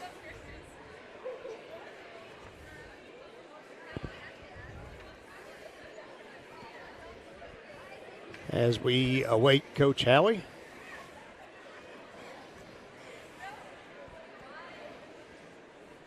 I think he's coming, John. I hope he's coming. I don't think he had too many bad things to say in that locker room after the game, but he ought to be coming here anytime soon. And really, Bo, if you're ready, if you want to go ahead, we can start talking about the boys' game while we're waiting on them. And let me grab. We just kind of have to switch gears. Too big a hurry. We're going to have about a half hour here to kill. Yeah, that's true too.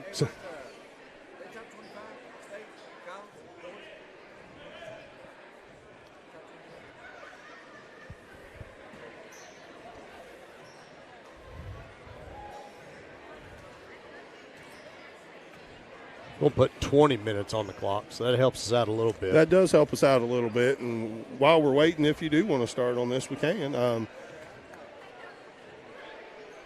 I'll be honest with you, I'm really just surprised we haven't seen Coach Howie yet. Boys come out onto the floor, get warmed up.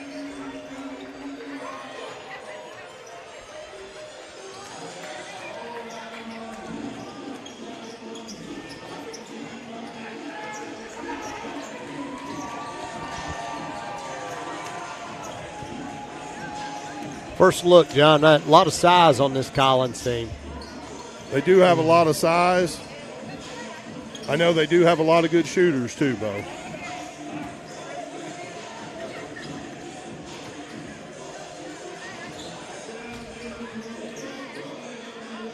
But you are also talking about a Collins team. Carry 7 seniors on this team, Bo. So there's a lot of grown men out there on the court.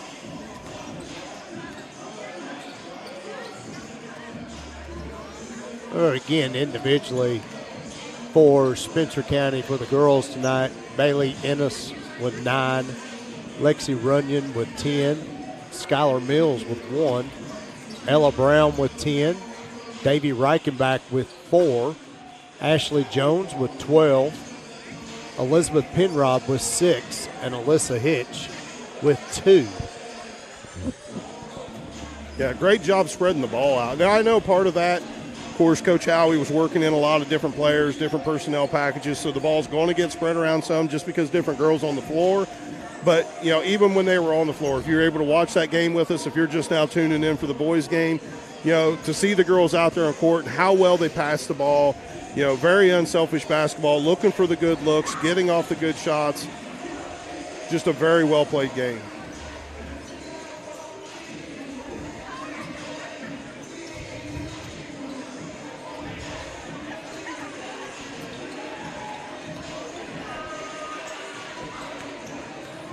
This Collins team, John, I guess we could go on and talk here just a little bit. Yeah, I'm with you. If otherwise, I'm afraid we're going to run out of time by the time we do the player interviews and we do the national anthem and the introduction of players. All right. Tonight, Spencer County Boys takes on district rival and 3-time defending 30th district champion Collins. John Collins is 12-3 on the year, 2-0 in the district. Coached by Coach Chris Gaither. This is his 11th year. This is Collins' 12th year as a school, his 11th year there. He's been there for all but one. Yep. And again, as soon as we start, here we go. All it takes is for us to start, and here he comes.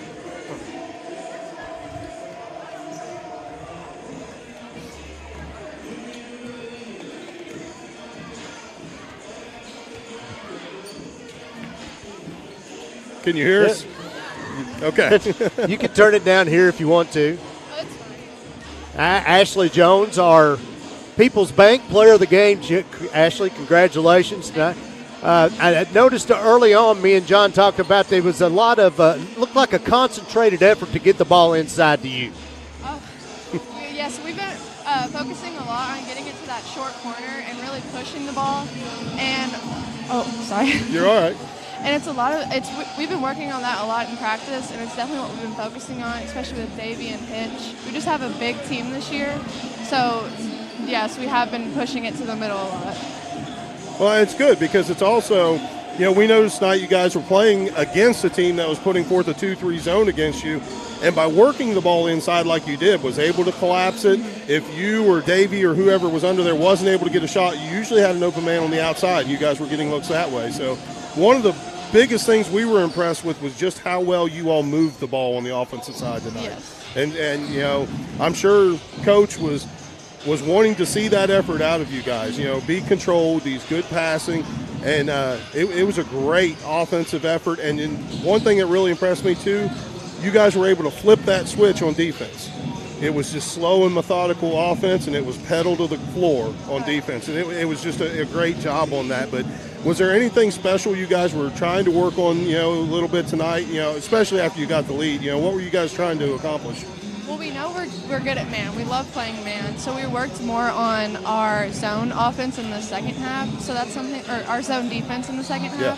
So that's definitely something we're going to work on more as we continue throughout the year, just so we can have more than just one defense to play against teams. Oh, you should hear it up here when you guys go in that 2-3 zone. I'll let Bo talk about that.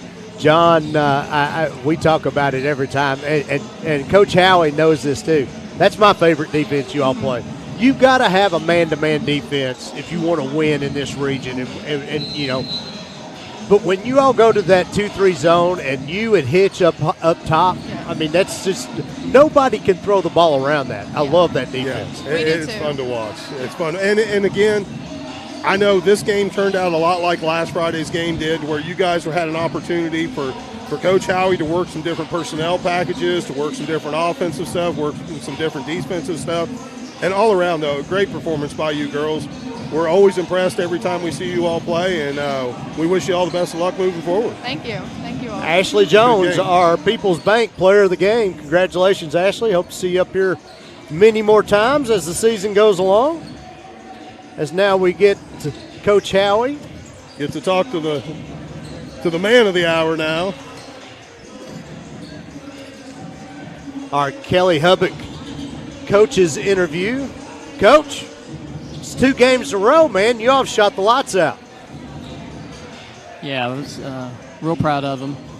Didn't get off to the fastest start, getting a little slow. Anytime to play zone, anytime we're going up against zone, and we want to push the ball, but then when they get in their zone, I want to be patient, and I want us to be patient and work it around for the right shot. And they did a good job of that tonight. The passing was just phenomenal, so crisp. You know, we talked earlier in the game where we've experienced it, and I know it's frustrating for you as a coach to experience it, that there have been some games and some moments throughout the season where you're not sure what Lady Bears team's coming out of that locker room. Well, yeah, and too many times, dependent if the outside shot isn't falling, it almost like we just look real like sluggish and like, what are we going to do? Yeah. And so we've worked really hard in practice to put a lot more motion within our zone offense. Yep. To not count on that outside shot every time.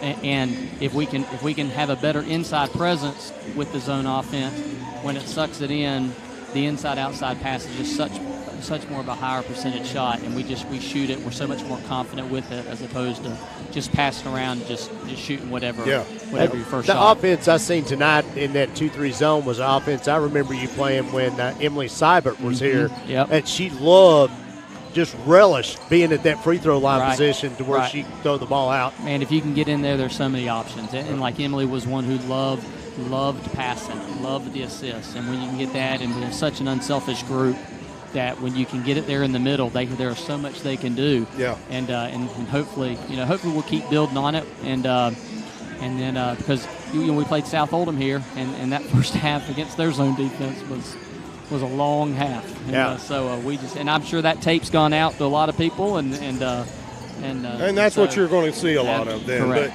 But you know, a performance like this tonight, I don't want to understate it, because obviously we know, looking at the records, we know looking at the teams on paper and statistics, that Collins wasn't Owen County, and Collins isn't Anderson County, and Collins isn't some of these others from the season this year, Assumption or other teams that you've played.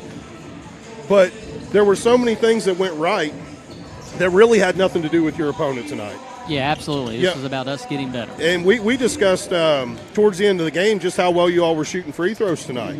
And that's what we talked about. It wouldn't have mattered who's standing alongside that lane. Right. It's the girl at the line. It doesn't matter who you're playing. Mm-hmm. You either hit them or you don't. And just to see them improve that, and the reason why I stated it that way is because, Collins isn't that type of a competitive team like some of the others, but that part of the game they couldn't influence. Mm-hmm. Yeah, we didn't shoot it great. We didn't shoot it great against South Oldham, but we shot it. I thought we shot it pretty decently from the foul line at Owen. We shot it great from the foul line at Bullitt Central. We shot it great. So, and I told Bo before the end, we've had a really good week of practice. The girls are just starting to get a little bit more relaxed. Yeah, they're starting to see the ball go in the basket, so they're starting to play a little looser and freer, and so. We're going to keep getting better defensively. We played really well against man tonight, but again, we've got to get better with it, and we've got to be able to figure out a second defense that if man, is causing us issues, or if the other team has a matchup or two, we got to do something and play some sort of zone to not give up the threes we're given. So we're going to keep working on that. We gave up threes. We did a 1-3-1 against Bullitt Central and gave up threes in the second half on that. We gave up threes in our 2-3 tonight. So I want to look at the tape and kind of see where they came from. But at the same time, when those starters are in, they're so much longer. Yeah. And they've done this for so long, understanding the positioning. It's just something that we just want to keep working with and look at the tape. And that was the nice thing about seeing you be able to use your JV players as much as you did. And not just the JV players coming in every once in a while to play with your varsity, how well you were able to use them as a unit on the floor. Right. To be able to work those same types of things that you were working with your varsity girls or your varsity starters. I understand a lot of these girls play varsity as well. But, it gave them that chance to work together because that's your team coming. Well, and that's why, you can plug them in with 3 or 4 starters and they'll be role players, but starting, next year we have to have a lot more than role players, and I need that group out there to who's going to take the shot, where are we going to get the shots from, who's going to, so no, it's definitely, these are so valuable minutes, and I love every minute of it to get better with it. So I know we're only about 15, 20 minutes removed from the end of that game. What about Grant County tomorrow, Coach? Well, they're very well coached. Sean West, a friend of mine, and they will. they'll be different. They're going to play man. They have some longer girls that they're a lot different of a roster than what we faced last year here. I think only 2 girls play for the most part who played in that game.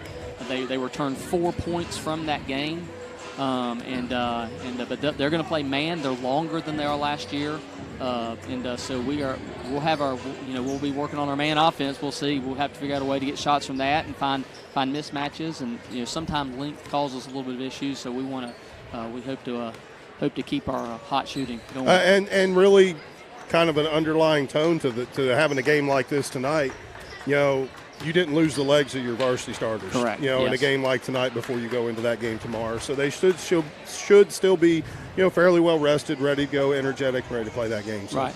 Well, and the Grant County is, if we're fortunate to make the regional tournament, that's where the region is this year. Yeah. So we're excited. We're taking a bus. We're getting in here. So it's just kind of go through the whole routine that if we're fortunate to get to the region, it won't be brand new to us this year. Yep. Coach Howie, our Kelly Hubbard, coach's interview. Coach, appreciate you coming up here. Got a laptop for you over there. I got you. If you're not too busy. I got you. Very good. Thanks, for the rest guys. of the game. Appreciate it. Congratulations, Coach Howie and his Lady Bears. Hey, John, we got to get discussing. Yeah, we got a few things to talk about here.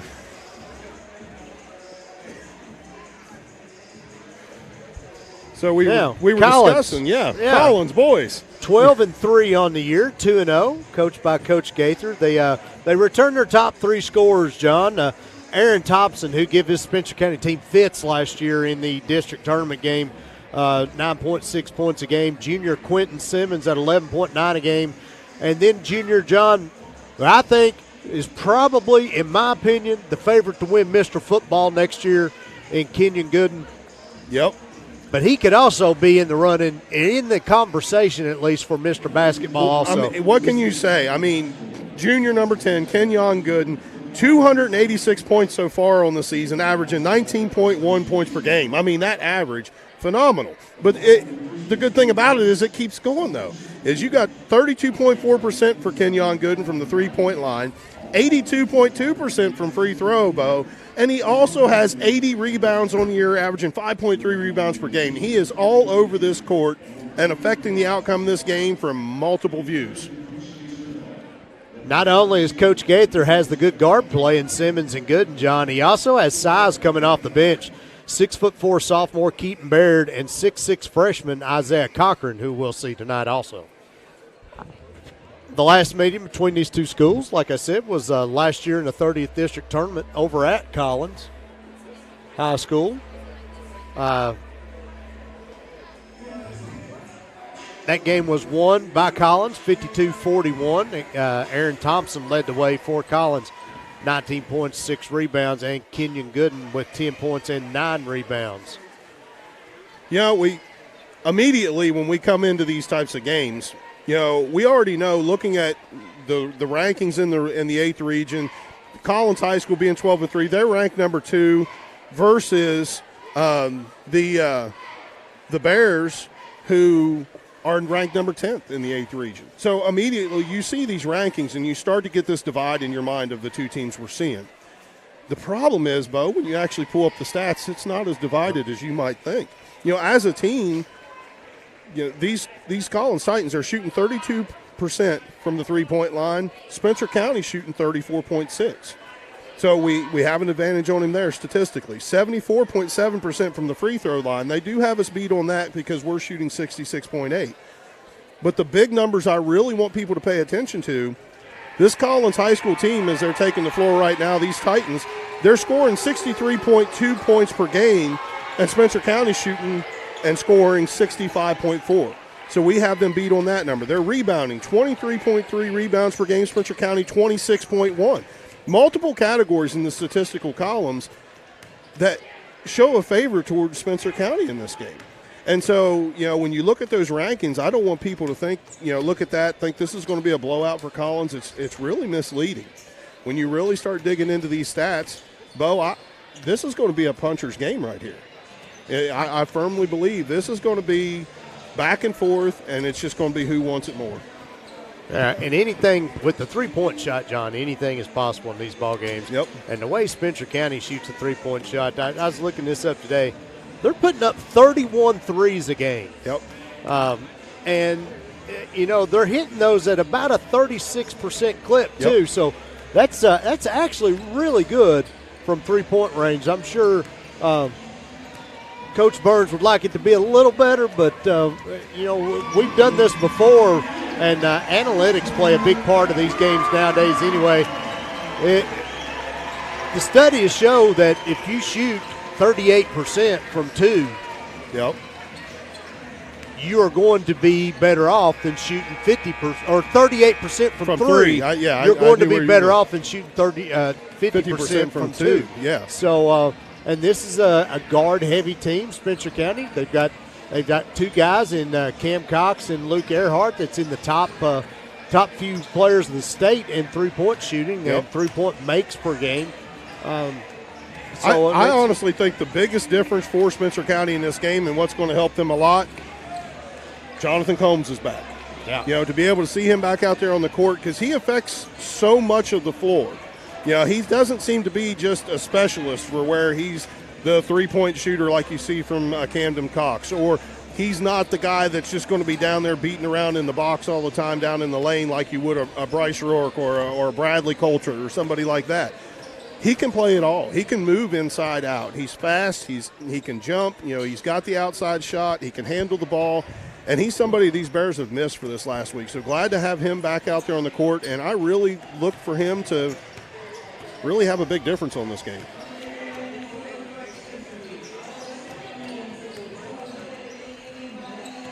Another name we heard back during football season, Mark Hutzel, also on this team, number 20 for Collins. Yeah, this Collins Titans team, they're laden with talent, and they're going to be a team that we're going to have to really focus on. Of course, obviously you look at the stats, you're thinking Kenyon Gooden, we've got to stop him. We stop him, we have a chance. I think they have a chance either way, but you can't give up too much to the other guys. You mentioned number 33 senior Aaron Thompson. He's 144 points on the season, averaging 9.6 a game. But in a situation where you have a player, a good enough shooter to average 9.6 points per game, if you do shut down a Kenyon Gooden and he picks up the slack, he's more than capable of doing that. He's more than capable of being the extra guy to bring in, to help and be able to do what needs to happen. Another guy I wanted to look at too, Bo, is senior guard Xavier Jordan. Is someone I wanted to mention too. He's also 135 points. He's averaging 9 points per game. He's 41.3% from the three-point line, 83.3% from the free throw line. And so just an all-around great shooter, somebody that you're going to see this Collins team as they're driving in, if they're moving towards the basket, he's the type of guy they're going to be looking for to kick out the ball to get those shots off a three-pointer. You mentioned the 30%. When he's shooting 41.3% from three-point range, that really gives you an opportunity to put some points on the board fast if you can find him open. Spencer County, of course, led by Luke Earhart, 20.6 points a game, and Camden Cox, along with Jonathan Combs, we talked about. 17th all-time meeting between Spencer County and Collins. Collins leads the series 14-3.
Good to have Combs back in the lineup, John. Coach Burns go back with his normal starting five of Luke Earhart, Bryce Rourke, Camden Cox, Jonathan Combs, and Bradley Coulter.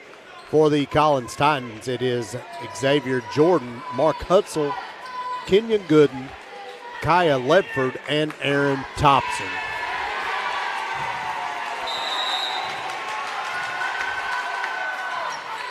Ball's up. Hauled in by Collins.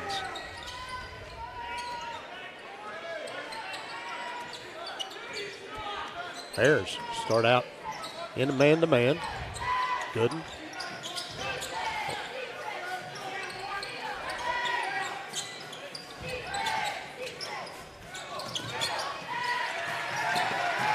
Ledford, ball stolen by Coulter. Gives the ball up to Rourke. Cox had to open three, didn't take it. Drives into the lane. Looks to go to Earhart down on the block. Ball goes out of bounds. Going to stay with the Bears.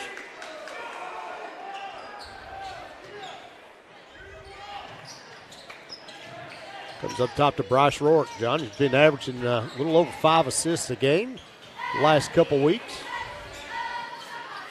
Earhart, wing three. Got bumped, no call.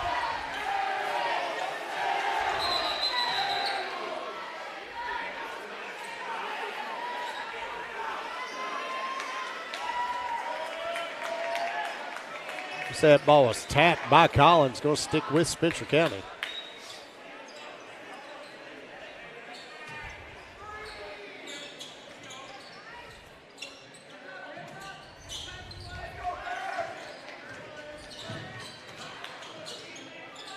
Rourke between the circles.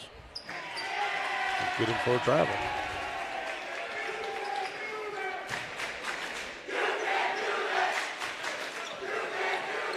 Always good fan participation in this Collins game, John. I don't care where we play this game at. It's always fun to see the student section. I don't care what game it is we play. You know, back when we went up to Collins High School during the football season this last year, great to see the students and their energy. Thompson for the three, no good. Rebounded by Cox. Rourke pushes the ball across the timeline. Gets the ball over in the corner. Back up top to Combs.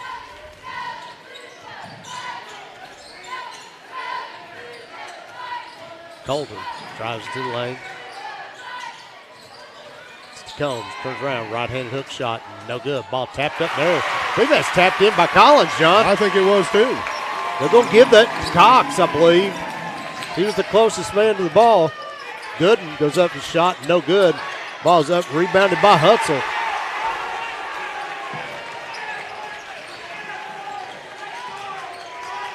Two to two early on.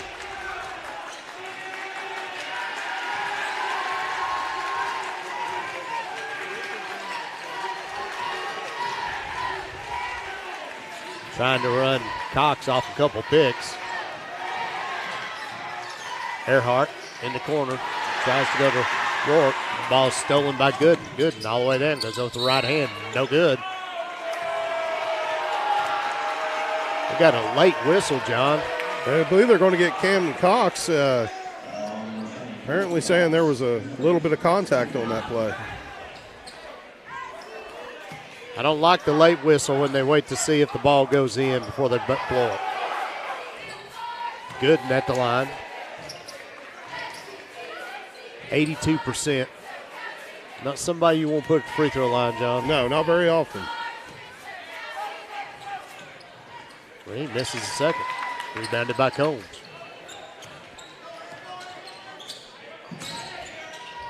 Coulter goes over in the corner. Earhart, wide open three, no good. Combs up strong with rebound. Him and Hutzel have it tied up. It's going to be a jump ball. It's going to stay with the Bears.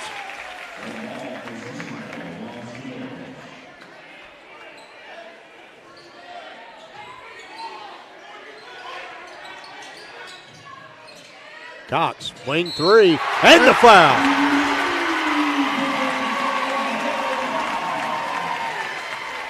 Just a great look right there. Camden Cox being able to sit over there on that wing, be able to get that shot off. And the foul just makes it even better. Foul on Xavier Jordan, his first, team's first. Cox goes to the line to complete the 4-point play, John.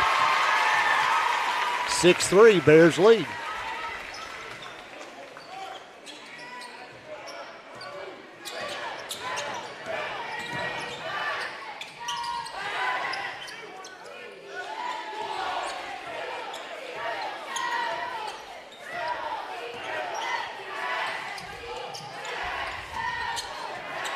Jordan.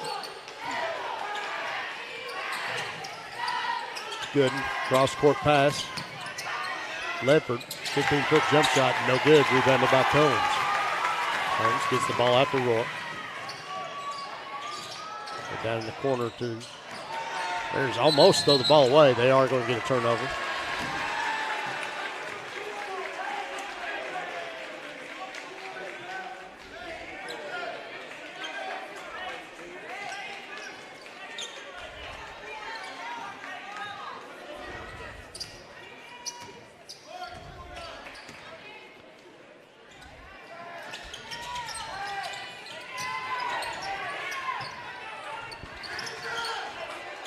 Bears now switch to a 2-3 zone. Ledford gets the elbow. Gooden. Wing jump shot by Jordan. That's the one you got to watch, John. You talked about him in the pregame. Cannot lose Xavier Jordan out there when he's outside the arc. Cox to Rourke. Rourke gets the elbow. Looks down underneath to Earhart. Goes up with the left hand off the glass and in. 8-6. Bears lead.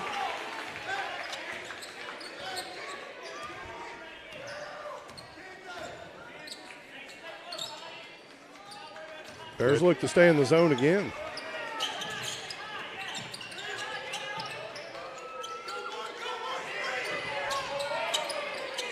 To Ledford.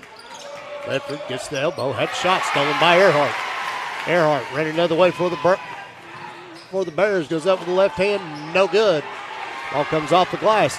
Now Titans off and running. Good. Goes down. They're going to get a block. I'm not a big fan of that call right there. Bryce Rourke getting back good on defense, setting up in front, taking the charge.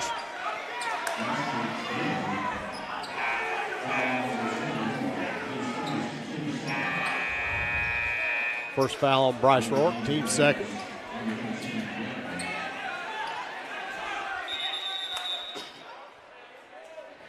A few substitutions in the game. Peter Sproul for Collins, and also Quentin Simmons checks in off the bench. Second leading scorer for these Titans. Rourke grabs the rebound. 8-8, 3:14 left to go in the first. Earhart drives in, gets down to short corner, back out to Rourke. Rourke gets all the way into the block, goes up with a short jumper, no good. Gets his own rebound. Ball's battered around. Gets it to Barron, back out to Cox. Drew Barron over the corner, goes down low to Combs. Nice little pass over top the defense, John. Just a great look. Combs just enough. Yeah. Great look. 10-8 Bears.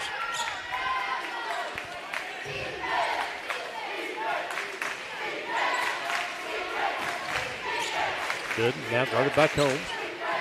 Bears going back to man-to-man. Quentin Simmons gets into the lane. Shot goes out. Three put up, no good. Rebounded by Cox. Gives the ball to Rourke. Bears push.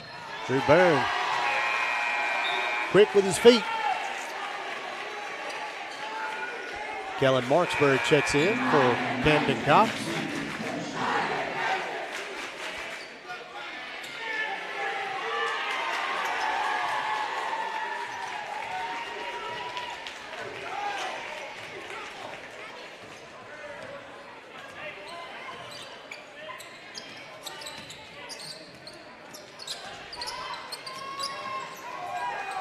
Sproul gets the ball to Gooden, guarded by Earhart.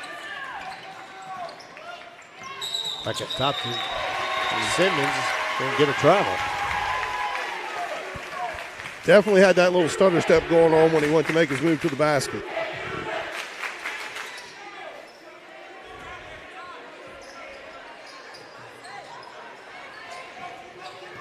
Full house here at Spencer County High School, folks.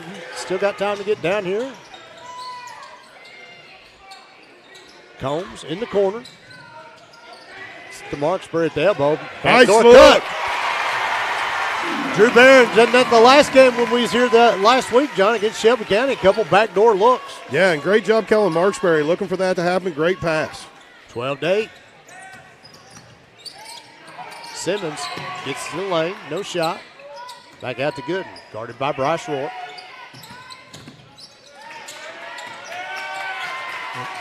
Good defense played by the Bears. Marksbury down on the floor.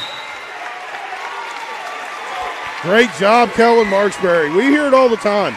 Coach Burns preaches the deflections, the hustle plays, the get on the ground, get after the basketball all the time. He preaches this stuff to these boys. It's just, and Kellen Marksbury's the type of kid fearless.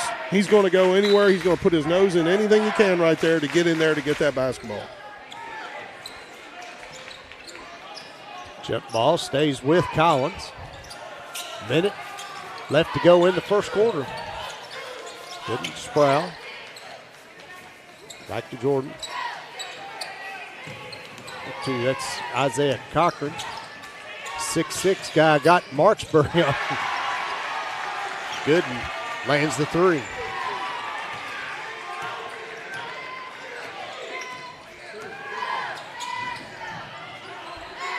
Armstrong checked in the game for the Bears. We get a bump. Oh, they're going to call it out of bounds. I'm like you, Bo. It looked like he had a little help getting out of bounds.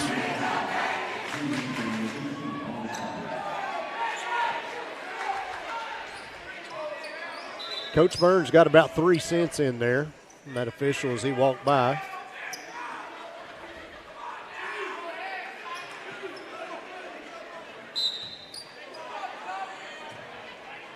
(12-11), Bears lead. 35 seconds left to go in the first. Gooden, guarded by Marksbury.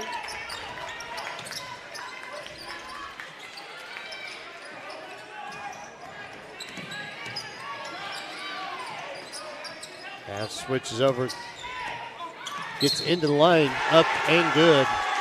Gonna get a foul on Blancett.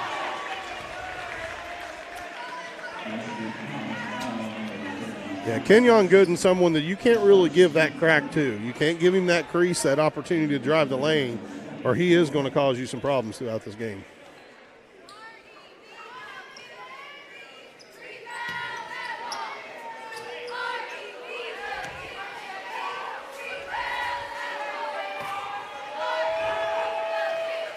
Gooden completes the three-point play. 14-12, Titans lead now.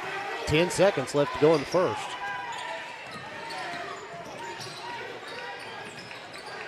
Earhart, long three, it's good!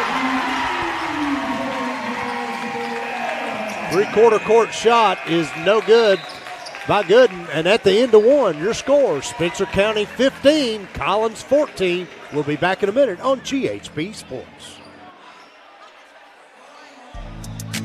Mooney Eye Care Center, a medical optometry practice, has 2 convenient locations in Elk Creek and Mount Washington. Doctors Mooney, McGiffin, and Hargis provide the highest level of eye care for pediatrics, contact lens and glasses exams, neuro-optometric therapies, and so much more. Mooney Eye Care Center, complete care for the entire family. Back here at Spencer County High School, we see some replays of the girls' game. Spencer County leads 15-14, John. That quick-paced first quarter, and it's kind of a lot what we talked about. You know, you talked about how it's not really, when you look at the numbers, this game is pretty even. It is. I mean, you look at the records, you look at the rankings, and everything about that saying Oh, Collins, they've only lost 3 games. They're 12-3 on the year. Oh, Collins, they're ranked second in Region 8. But when you really dig down into it, I mean, Spencer County's beating them on so many levels statistically, and that's showing why they're still in this game.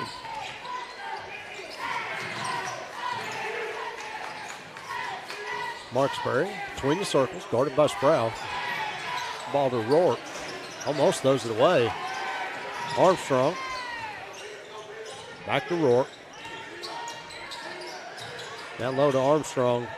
They're chasing and trapping.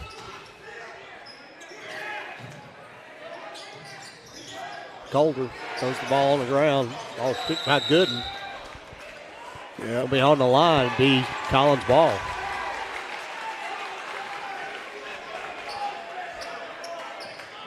Yeah, it's one of those. Spencer County a little delayed in some of their reactions when they're playing on the offensive side of the ball right now. Like you mentioned, Bo, they're double teaming down onto the basketball.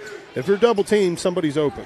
And you got to be a little bit quicker getting rid of that basketball, some of these quick passes. Make them pay for doing that. Sproul left-handed three's up, missed badly, rebounded by Rourke. Bryce pushes the issue for the Bears. Pulls up his dribble, gives it up to Marksbury. Marksbury drives into the lane.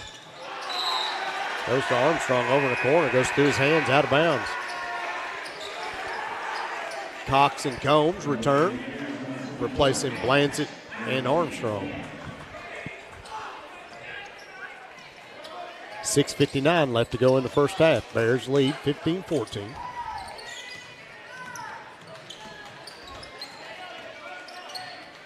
Gooden to Sproul. Go down low to Thompson.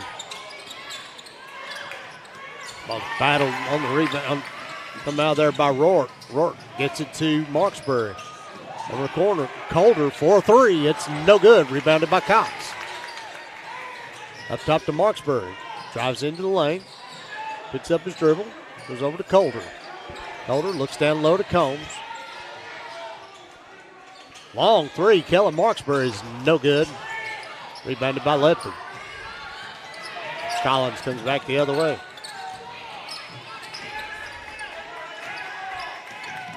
Ledford into the lane. Goes back up top to Gooden. Guarded by Rourke. Wanting to go one-on-one. Nothing there. That's going to be a walk. Good defense by Camden Cox. Get that hand in his face.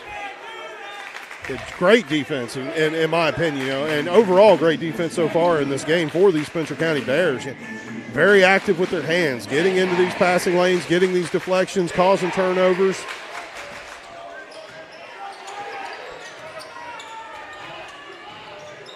Combs. Left-handed shot by Earhart's good. Another three for Luke Earhart. Bears push the lead out to 4.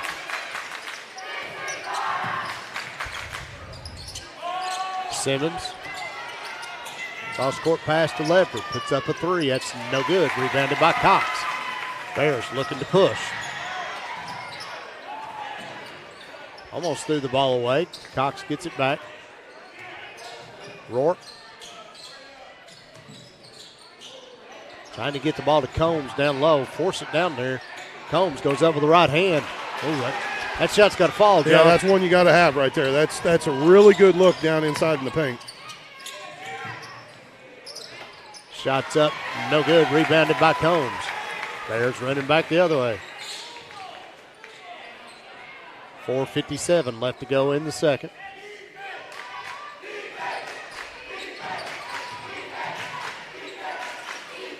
Combs between the circles. Gets it to Earhart. Thinks about a shot. Doesn't take it. Behind the back dribble. Back out to Cox. Bears lead 18-14. Yeah, we're going to get foul. Yep.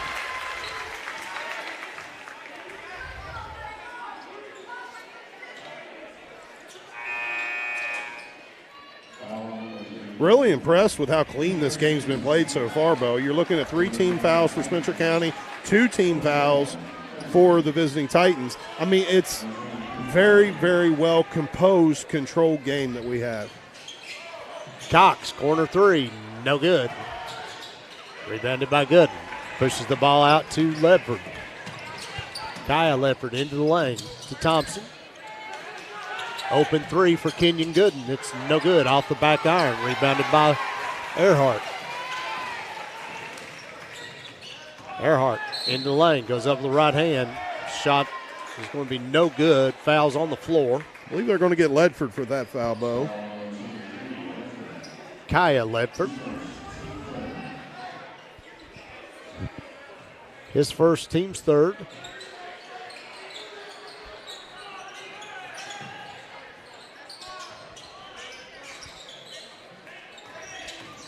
Earhart all the way into the lane.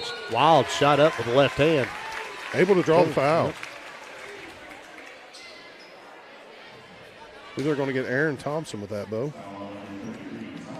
And just as I was talking, a possession ago about how controlled this game has been, not very many fouls in this game. Two possessions in a row we've had the Collins Titans fouling. First shot by Earhart is good. Luke 76% on the year.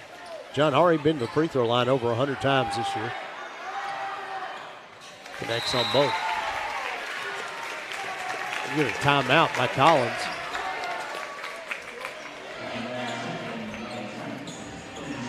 Yeah, 30 seconds. I'm Coach Gaither over there.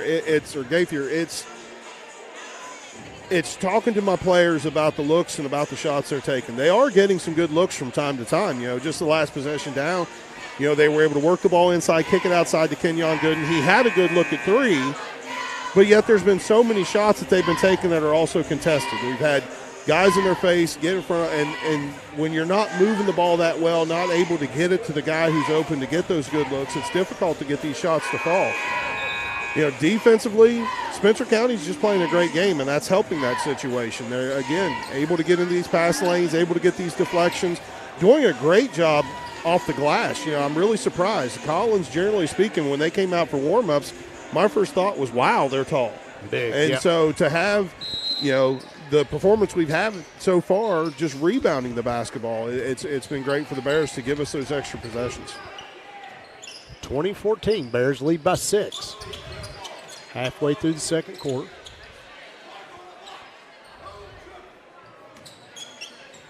Bears come out in a 2-3 zone. Change the defense up just a little bit. Thompson. Ball down to number 12. That's Parker Presley into the game for Collins.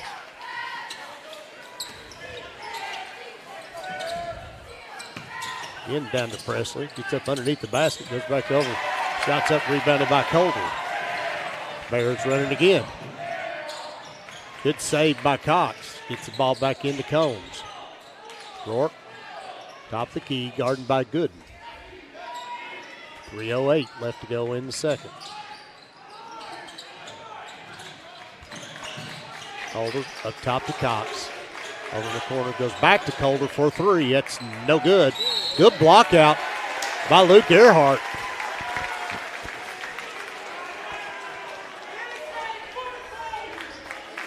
I believe we got Xavier Jordan on that for the push.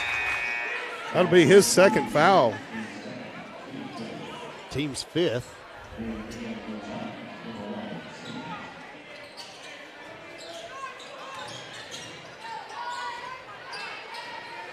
Combs down low, goes up with the left hand, shots off the mark, no good.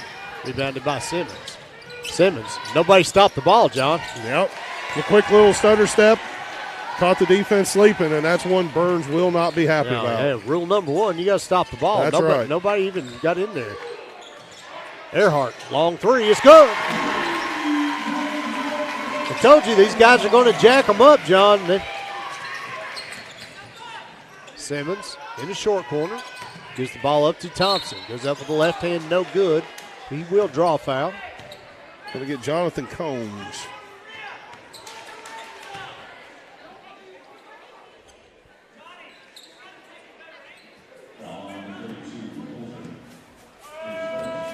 Oh, I take that back. They called that foul on Coulter. Jonathan Combs was underneath with him. Huh.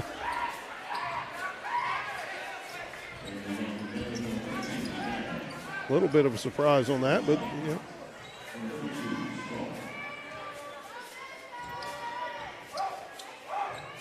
First shot by Thompson is no good. Second. Missed that one also. Rourke got pushed almost up here with us. Still come down with the rebound. Cox pulls up from 3. Bounces off, no good. Rebounded by Simmons. Time to shoot, pushing the ball. Gets it up to Sproul. Back to Simmons. Gooden. One-hand runner, that's no good. Rebounded by Rourke. 5 rebounds already for Bryce Rourke. Shots up, no good. Nice drive down the lane for Bryce Rourke. Being able to draw the foul, he'll go to the free throw line to shoot 2.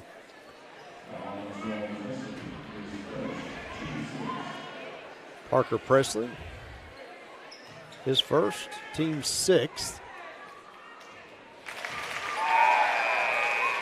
First shot by Rourke is good.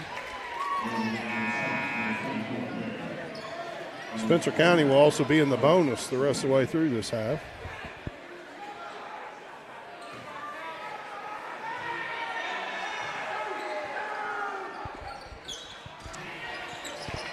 Second one misses. Rebounded by Gooden. Minute 42 left to go in the first half. Bears lead by 8.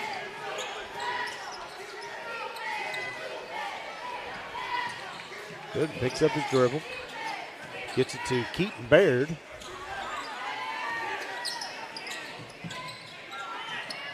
Good cross-court pass. Back up top to Simmons. Hutzel down in the short corner. Nowhere to go. Up top to Simmons. Not really a whole lot of offense run there by Collins, but they get the bucket. Well, Spencer County doing a great job in that zone, being able to move their feet. You know, they're adjusting it, getting to those players on the outside. As balls are kicked out, you've got somebody in their face. Rourke all the way into the basket. Nothing there. Gets it back to Earhart. Goes up with the left hand. Going to wave that one off, too. Fouls on number 10, Kenyon Gooden.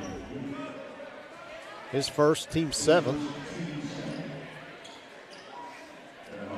Earhart will step to the line for 1 and the bonus.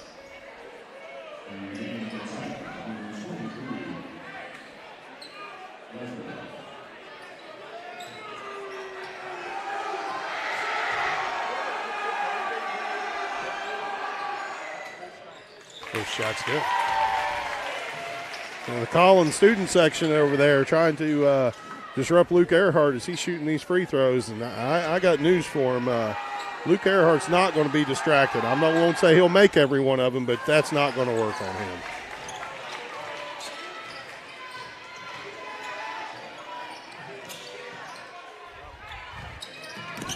Good. 8-foot jumper. No good. Rebounded by Barron. That can't be a jump ball. What He's wrapped around him. That is an awful call. It's got to be equal possession for it to be considered a jump ball, and you cannot have equal possession when you're behind him. That is a terrible, terrible call.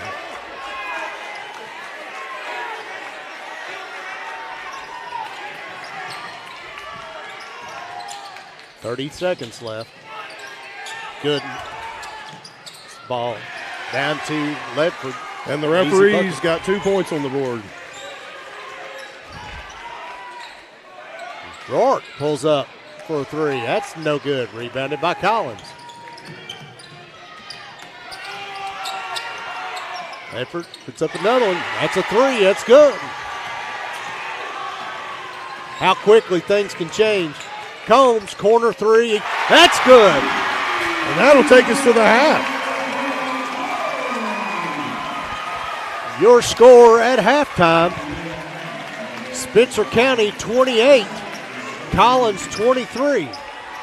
Coach Howie's hustling down there right now with the microphone to get a chance to talk to Coach Burns going into halftime, see what he had to say about this first half.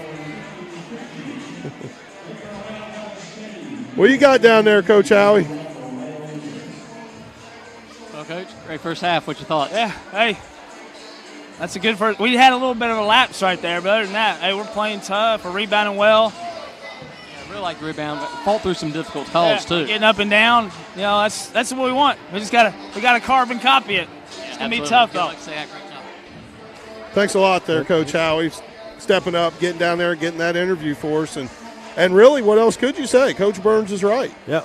Great first half of play, and it's just so far a solid effort by the Bears all around. Yep. 28-23, Spencer County leads by 5. We're going to step away here for a minute. We'll be back with some stats and some thoughts here on GHP Sports. Kelly Hubbard is a local real estate agent with RE/MAX results who serves Spencer County and surrounding areas. She provides home buyers and sellers with professional, responsive, and attentive real estate services. Want an agent who will listen to what you want in a house? Need an agent who knows how to effectively market your home so it sells for top dollar? Well, give her a call at 502-551-8494 or stop in and see her at 19 East Main Street in downtown Taylorsville. She is a female, wife, and mother who understands and appreciates the difference between a house and a home. And she would be honored to earn your business.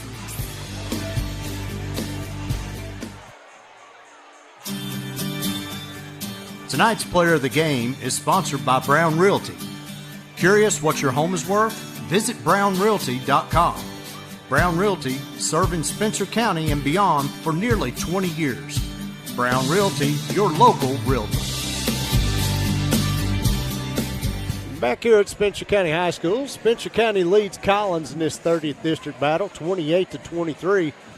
John, you heard there from Coach Burns, said we just need another carbon copy of that. Yeah, I mean, you couldn't ask for much more of an effort. We talked about, some of the statistics, some of the players, and what they have going on at Collins, but it's one of those things that just playing a great game all around. They're able to work well defensively. They've been able to find open looks on the offensive side of the ball. They're passing the ball well. Yeah, and really, we talked earlier in the game about how we had a lot of stuff going down to the inside. The double team was coming down on the ball, and they need to be a little quicker about finding their outlet. And it seemed like in that second quarter, they got a little quicker at it. Spencer County there in the first half, shooting the ball 9 of 22 for 43%, 5 of 13 from three-point range.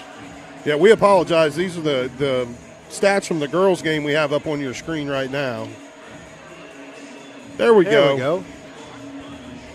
So 9 of 23 for Collins. Spencer County out-rebounding 16-9. That's the surprise. That is the surprise. We talked about the how big they were, and Spencer County's guard oriented. Yep. And they're doing just a great job of being able to get position underneath. I've seen just so many good box outs done, even on this side of the court, where Spencer County's going for that defensive rebound, be able to keep them out of there, be able to get their hands on it. And it's not just one player. The rebound's been spread out around a lot, and it's just a great effort getting to the boards. Spencer County led in scoring by Luke Earhart with 16. Drew Barron with 2. Bryce Rourke with 1. Cam Cox with 4. Jonathan Combs with 5, and none bigger than that big 3 there right at the end of the first half. Yeah, that's a big momentum push right there. When you're going into halftime, you get a shot like that off as the clock's running out. Boy, it just jacks your guys up. Bryce Rourke with the 1 point, John, but 5 rebounds, 2 assists. Oh, just he does the little things that a lot of people don't look at in these games. He's so important for these Bears on the floor. Oh, it's rare you'll ever see an offensive possession that the ball doesn't go through Bryce Rourke's hand at some point in time. He just does a great job controlling his passes, really being able to see what he's doing, sees the floor well, sees his players well, and makes good decisions with the basketball. And that's just as important as anybody that's making the shots. You have to be able to have somebody that can move it around, get it to those people, and allow your offense to run. Leading the way for Collins, Kenyon Gooden with 11 points. Quentin Simmons off the bench with 2. Xavier Jordan hit the 1-3, John, and that's it. Mark Hudson with 2. Kaya Ledford with 5. And they've kept Aaron Thompson, John, scoreless in the first half. Hey, this is what I was referring to. We didn't get a big chance to talk about it before the game. You know, we were a little time crunch coming into this in the pregame. But this is exactly what I was referring to about the 19.1 points per game Kenyon Gooden's been able to get this year, that if you're Coach Burns, you take that. You have no issue at all with Kenyon Gooden and giving him those 19.1 points per game. Of course, he's on pace to be a little higher than that in this game, but still, it's right around 20 points a game. You give that to him. It's these other guys that you have to be able to shut down. You shut down his help, and it's going to make it very difficult for Kenyon Gooden by himself to beat you, and that's exactly what we're seeing in this first half. Kenyon Gooden with the 11 points, but he really doesn't have anybody helping him. You know, it's such a small effort coming from the other players that it's allowed the Spencer County Bears team to be able to have the 5-point lead on them at half. So we have now we have some highlights up on your screen. Luke Earhart, 3 of 5, John, from long range at Spencer County. Like I said, 5 of 13, 38%. You take that all day as a coach, 38% from long range. Oh yeah, you do. You definitely do, and really that's a higher percentage than what Spencer County usually shoots from 3-point. You know, they're on the season, they're 34.6% from 3-point range, which is a great number. You know, and to be shooting the ball the way they are today, that's an awesome job. And really, again, what I was talking about earlier, where we are having these dribble drives, we're having these passes down on the inside. You know, you're seeing this zone defense from the Collins Titans want to collapse on that. And as they collapse on that, that's when you look for that kick out. And, you know, when you shoot the ball as well as you do, if you're some of these Spencer County Bears, you know, that kick out's going to be just as harmful as a guy that's inside, that's single teamed and maybe gets a layup. I mean, you get so many looks at the basket from the outside, and when you shoot, you know, at 38%, yeah, it's hard to not take those chances. So it's just a great job moving the basketball. It's a common theme that we saw from the girls' game. It's now went in and just moved into this boys' game where Spencer County, the heads are up, they're looking around, they're seeing the court, they're making good decisions with the basketball, and all of those things all together have resulted to this 28-23-point lead. Other scores from around the district in girls' action, or in boys' action, Woodford County right now leads Shelby County 15-13 in the second quarter. And also Woodford County girls defeated Shelby County tonight 49-31.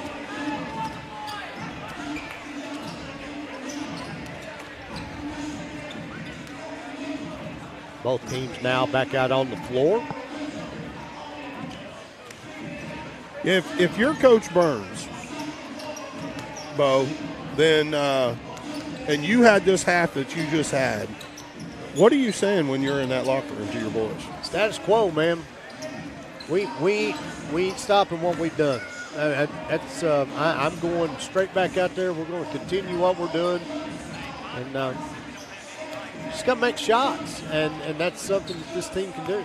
Yeah, and to answer my own question, if I'm Coach Burns, I'm with you. Continue doing what we're doing, but I'm really emphasizing the fact that even though we have a lead, I want them to play like they don't. I want them to play like we need to manufacture these possessions, that we need to still be working hard on the deflections, getting into those passing lanes, just to make something happen. We saw how fast this Collins Titan team could put points on the board in the last minute of that first half. Yep. That in itself is the gut check. That in itself is a lesson that needs taught at halftime to these Spencer County Bears to realize that even though Collins was slow and methodical through most of the game and that they struggled making some shots, that the snap of a finger and you're going to be hurt. So I'm with you. You keep that pedal down, but I want to keep that pedal down in a way to where I want my guys playing like we're playing from behind and we have something to prove. This is a huge game for the district right here. Numbers 2 ranked in Region 8, Collins, against the number 10 ranked in Region 8, Spencer County Bears. Huge implications with this game.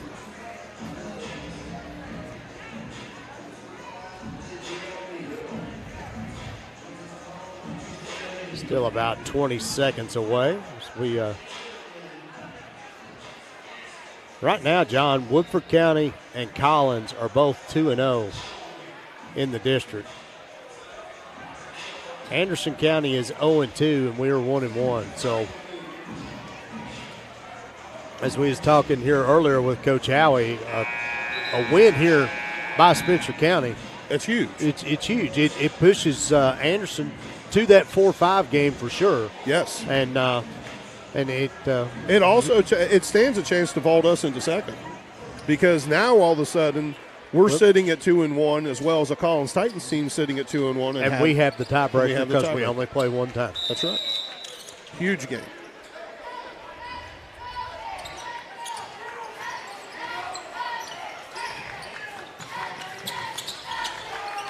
Combs from the elbow.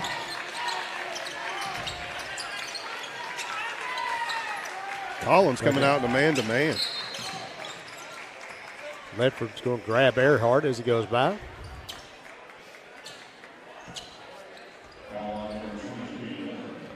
That's his second. Team's first. Cox all the way in for the layup. 30-23. Spencer County leads by 7.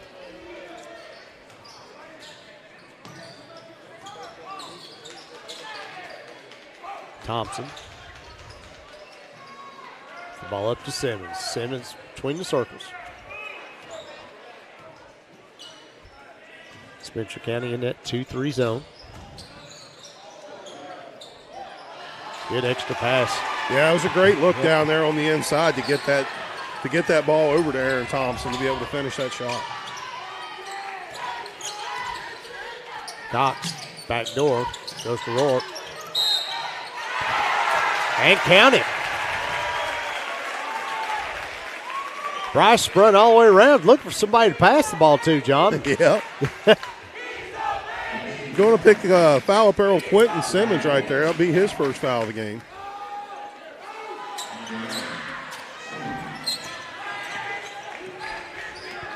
Simmons with the rebound. Okay. Ledford, corner 3, no good. Rebounded by Coulter. Bears pushing the issue. Combs all the way in. Left right-handed hook shot. No good. Rebounded by Gooden. Gooden running another way. Gives the ball up to Ledford. I think that was Ledford, John. Can't see that far. Yeah, that was Ledford. Combs in a pickle. Gets the ball to Earhart. Turnaround jump shot's good.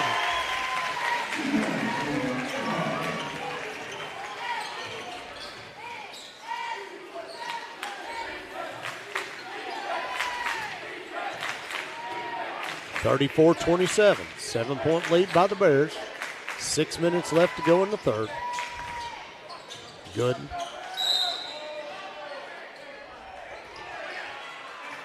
They're going to call Jonathan Combs foul right there. Yeah, you got an official way out here on the floor calling that, and one underneath right by him that does not make that call. At any rate, that's Jonathan Combs first.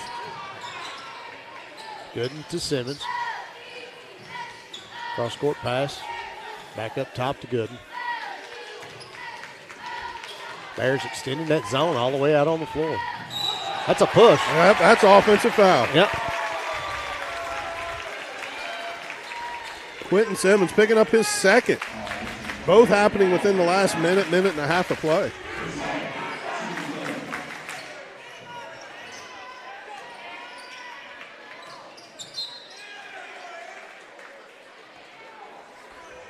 The ball tapped.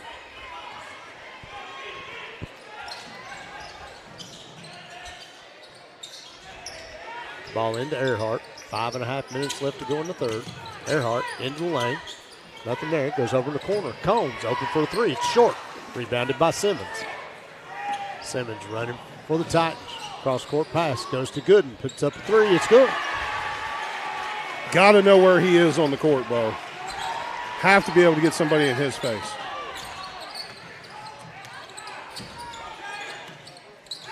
Calder in the corner, back out to Cox. Cox fakes a 35-footer.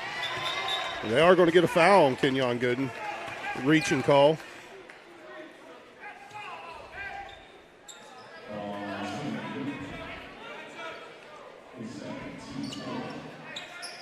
Four fouls early in this second half already for the Collins Titans.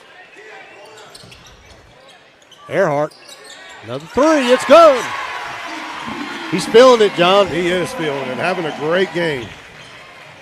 4th three of the night for Luke Earhart, 37-30. Bears lead back out to 7.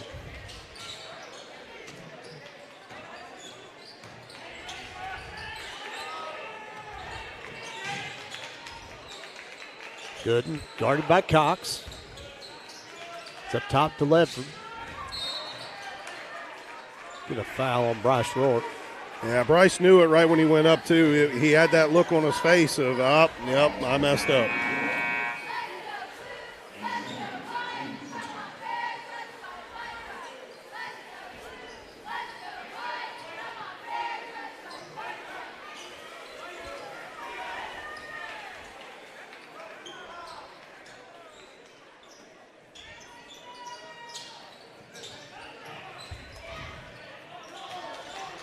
Good ball movement by the Titans.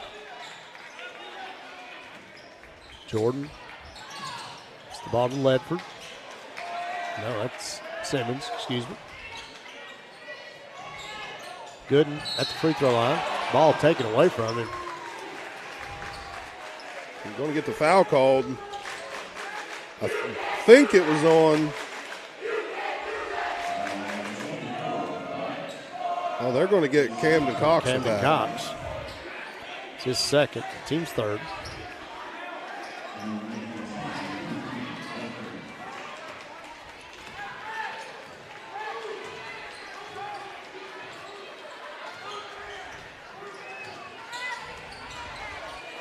Bears now back to man-to-man. Coach Burns doing a good job switching up defenses, keeping Collins a little bit off balance. Well, it's two totally different offensive attacks that you got to have when you're playing those two different defenses. So, Cox, long three, that's no good. Go out of bounds off Spencer County.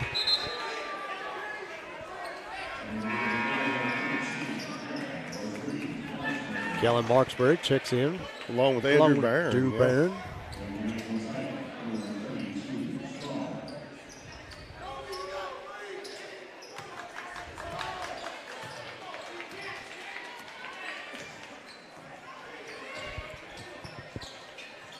Back to the 2-3.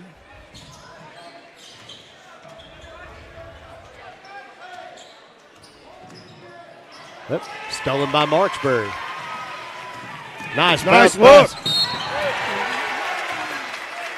Drew Barron goes into the stage here, along with Peter Sproul. And I believe Peter Sproul will pick up the foul for that, too.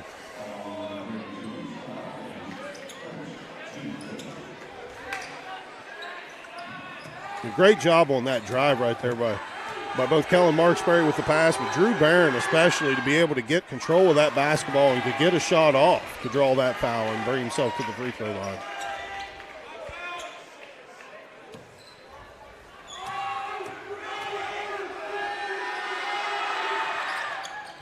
Place where Drew struggled this year. That's 4-13 now on the season for Drew from the free throw line. Shot by Gooden. He's up. And it is a good one. Yep.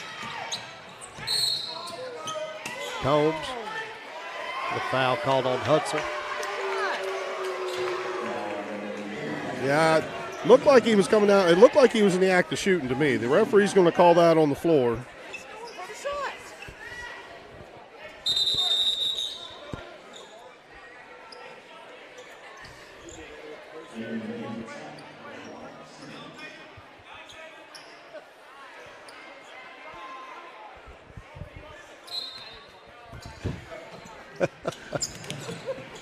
Go into Barron again. We're going to get it tied up. It'll be jump ball, Collins basketball.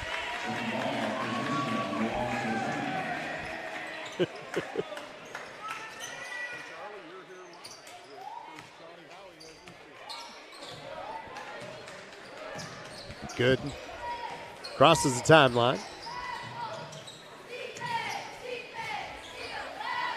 Dribbles between the circles. Wants to go one-on-one on Rourke. Goes up, spins up off the glass. Good move. Hey. Rourke done everything he could there, man. He played really good defense. He just legs kind of got a little tangled up there, a little out of position, just a little. I mean, he was there in front of him. He really couldn't affect the shot. 30-second timeout called by Coach Burns.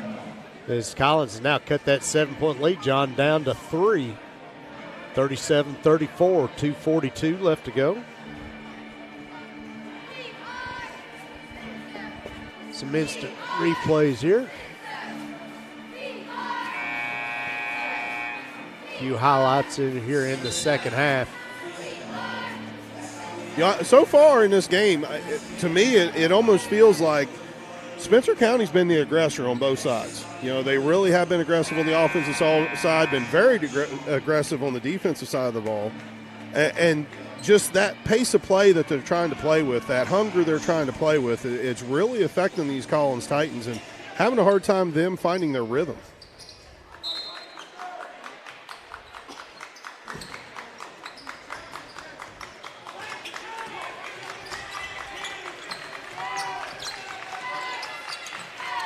Combs, right-handed hook shot, no good. Rebounded by Simmons. Collins off and running. Good. Goes down. That's got to be a charge. We're going to have a blocking call.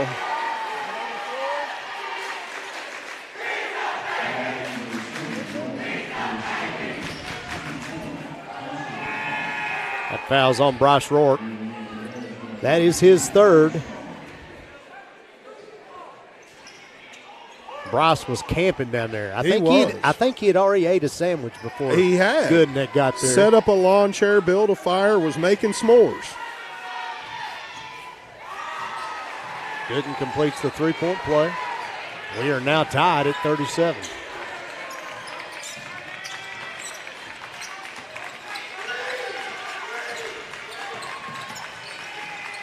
Earhart gets in the lane. Tries to go back door to Armstrong.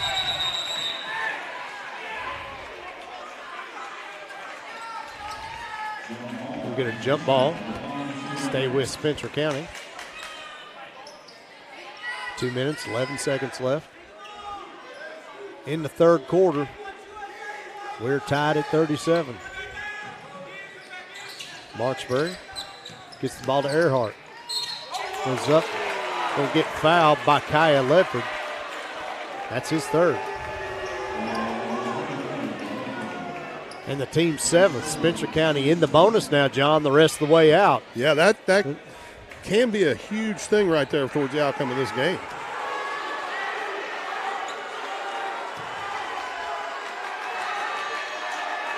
First one for Earhart is good.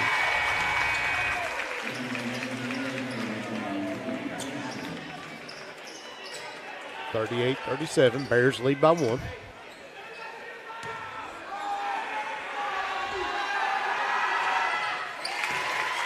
Earhart makes them both.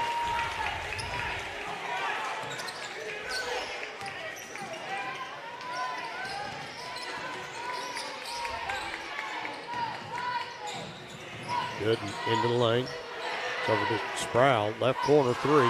No good. Rebounded by Armstrong. Armstrong takes the dribble himself. Gets it to half court. Loses it. Yeah, that's picked up by Simmons. Simmons over the corner. Gooden for three. Air ball. Ball tapped back inbounds by Drew Barron. Brought in by Marksbury. Kellen Marksbury crosses the timeline. Gets into the paint. Goes over in the corner.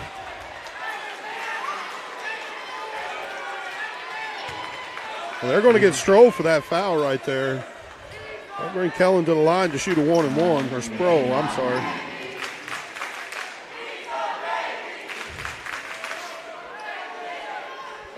Kellen Marksbury steps to the line for the Bears. 56%.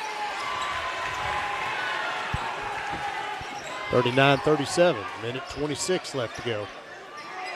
Simmons. So Sproul again for a three. That's no good again. Rebounded by Gooden. I thought he had a travel there, I would have thought.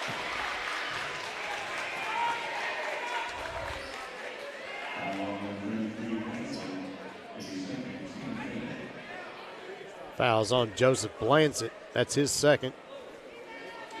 Team's fifth.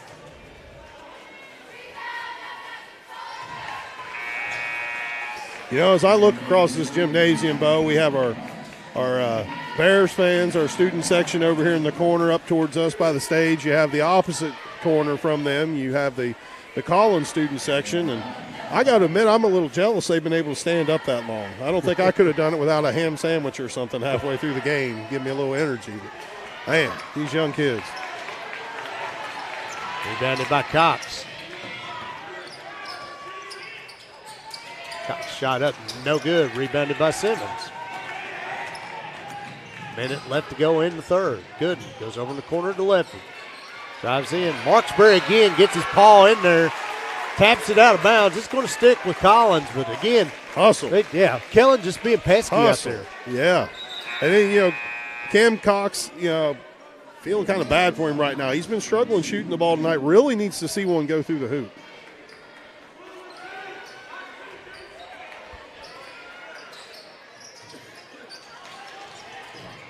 All the way in the backcourt.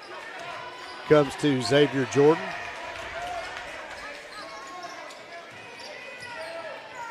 Simmons. Good help defense there by Blansett. Simmons got the shot up and in anyway. Yeah, but you can't good play defensive effort there by the Bears. First lead in a while for Collins. Drew Barron.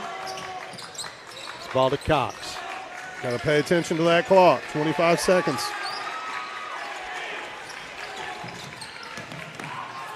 Luke all the way in with the right hand over Gooden.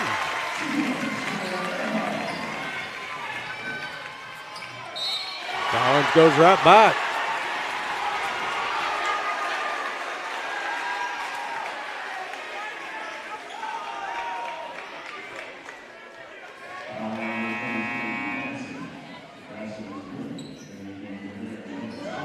Third foul on Joseph Blansett. Team 6.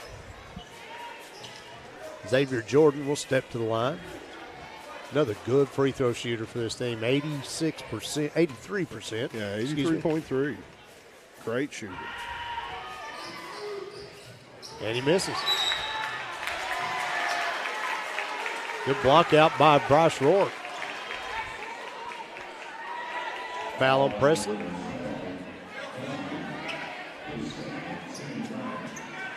Team's ninth, and we'll be in the double after this. Yeah, 1-1 this time around for Bryce Rourke, but the whole fourth quarter, Spencer County is going to be in the double bonus.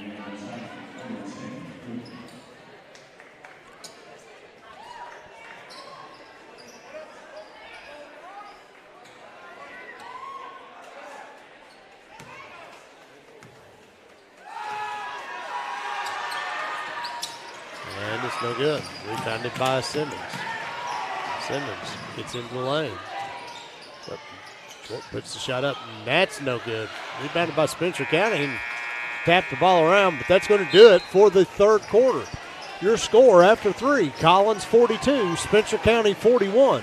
We'll be back here in a minute on GHP Sports. At Acadia Counseling, we offer a professional, down-to-earth approach for adults, families, couples, and adolescents who are looking for lasting results in a non-judgmental environment. Located in St. Matthews and offering telehealth straight to your phone or Wi-Fi enabled smart device, Acadia Counseling offers evening and weekend appointments. Give us a call or schedule from our website and create a brighter future for yourself or a loved one. Back here at Spencer County High Schools, you see our stats after 3. Collins leads the way, 42-41. And John, what did we do? What did we do different there? I mean, Collins just came out 19 points that quarter for Collins. Yeah, and that's really all you can say. You know, we talked there a couple possessions ago. We had great position defensively. Collins just made a shot. Earlier in the beginning of the third quarter, we had the same type of situation happen. Great defense in position where you needed to be. I believe it was Bryce Rourke. Legs might have got tangled up a little bit, wasn't able to affect the shot, but because he couldn't affect the shot, it made an easy shot for Collins. And so it really isn't anything that I think we're doing differently. It's just that some shots are starting to fall for Collins, and we really need to then take care of the basketball on our side of the court, get good possessions, and get good looks at the basket so we can match them. Buckle up, folks, this last 8 minutes. Going to be what 30th District basketball is all about. Simmons gets into the lane, shots up off the glass and in. Collins, 3-point lead, maybe their biggest lead of the game, John. Yeah, I believe it is. Rourke, ball to Blanzett, back out to Rourke. Guarded by Simmons, gets the elbow, cross court, goes over to Barron. Barron drives into the lane, shots up and in. Drew Barron breaking the ankles right there. Number 2, Xavier Jordan covering him on defense. It was a great move to get to the basket. Thompson to Ledford. Go down low to Gooden. Shots up, no good. Rebounded by Rourke. Earhart gets the middle. Elbow jumper, no good. Rebounded by Jordan. Kicks the ball down to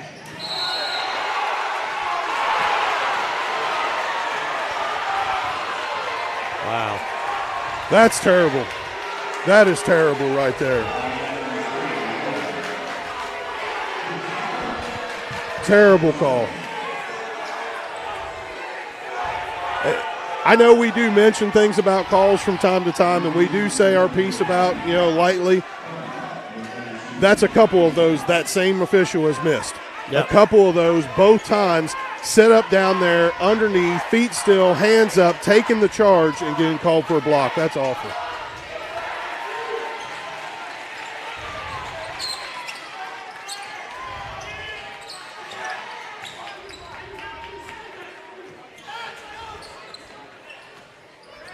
Earhart. It's over in the corner to Marksbury. Launches a three, air ball. Rebounded by Jordan. Jordan filling the lane. Gets the ball to Simmons. Fakes the three. Back up top to Jordan. Guarded by Combs. Gets into the lane. Shots up. No good. Rebounded by Barron. Earhart pushes the ball across the timeline. Gets into the lane. And get a foul called on Kaya Ledford. That's him. That's his fourth. Yeah. Team's 10th. Yeah, that junior guard, Ledford, very, very important guy to have out on the floor if you're Coach Gaither.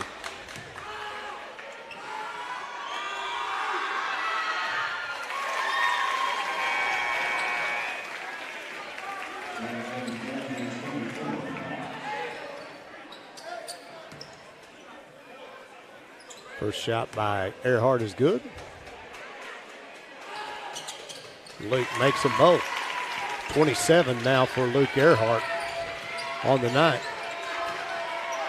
Next closest guy was 6. That's Cam Cox. Yep. Good. Guarded by Marksbury. Simmons tries to get in the lane. Over to Gooden. Bears still in that 2-3 zone. Got it spread out. 5:53 left to go. Titans lead by 2.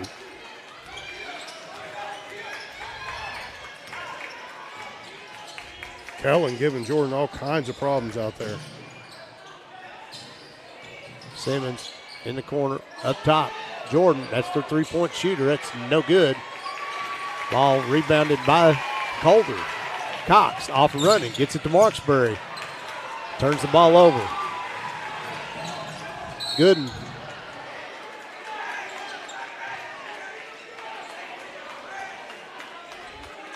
And Marksbury getting down the court, wasn't really happy with his turnover. Here's that call earlier. Bryce Rourke getting set, both feet. I have a hard time with that. I have a hard time with that official making that call there, and I know we had one earlier that went the same way.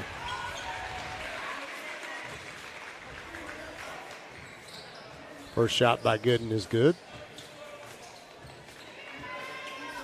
That foul is on Kellen Marksbury, his first. Team set 8th.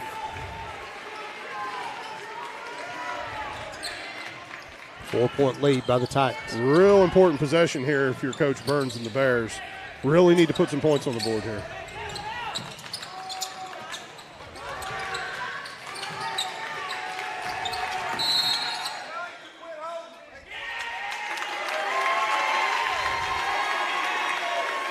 A foul on number 2, Xavier Jordan. That's his third. They've got him as his fourth right his there, fourth. Bo. I believe that Kaya Ledford we had the last time. I think they gave that foul to Xavier Jordan. So Kaya Ledford with only 3 fouls. Combs at the line, shooting 2. Spencer County will be shooting 2 the rest of the way.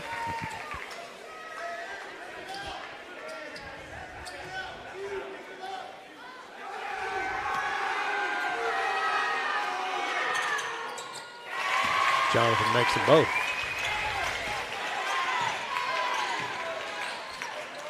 (49-47). Titans lead by 2. Simmons, Thompson up top. Right side to Ledford. Dribbles down the short corner. Ball gets tied up. Oh my goodness.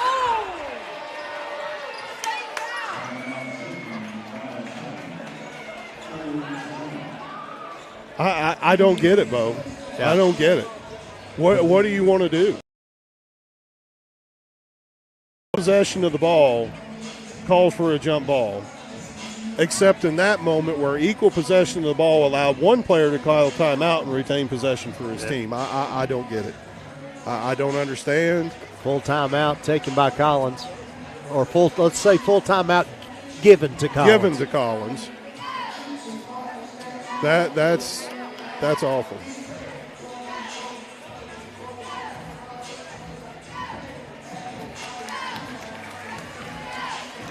(49-47). Collins leads by 2.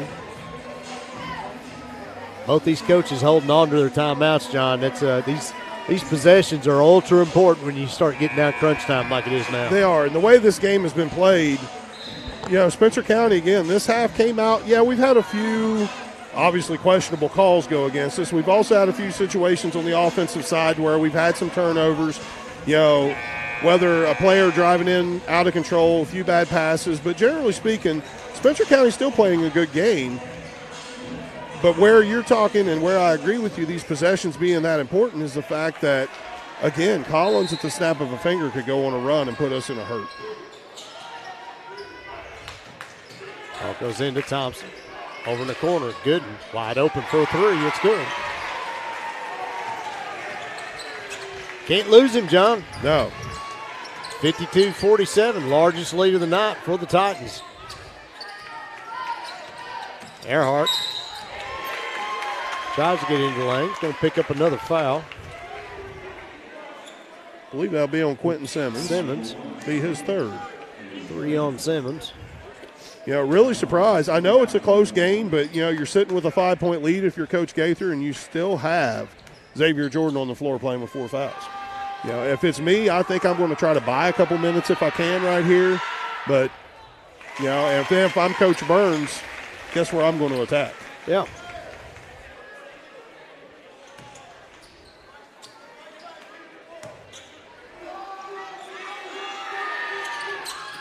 Luke makes them both.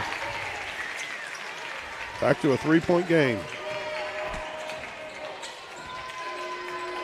Earhart 9 of 10 from the line tonight. Simmons up top to Ledford, guarded by Coulter.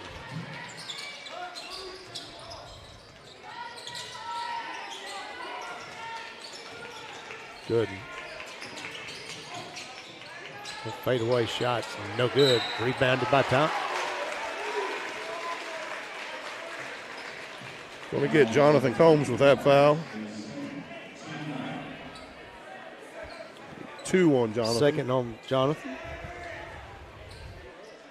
Team's 9th.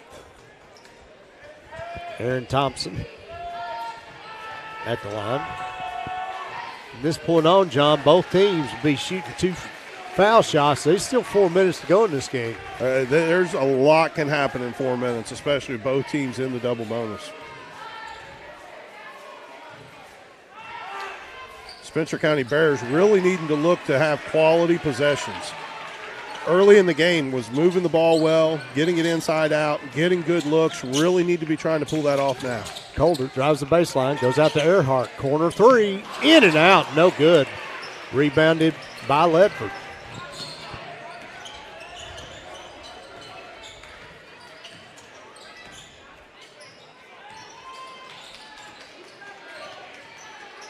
Ledford. Ball to Simmons. Gets into the lane. Tries to go to Thompson. It's going to be Spencer County basketball. Yeah, official on the other end said off the leg of the Collins Titan player.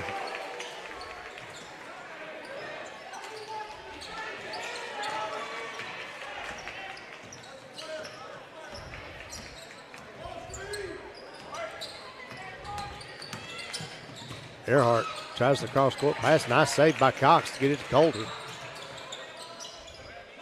3:15 left to go. Titans lead by 5.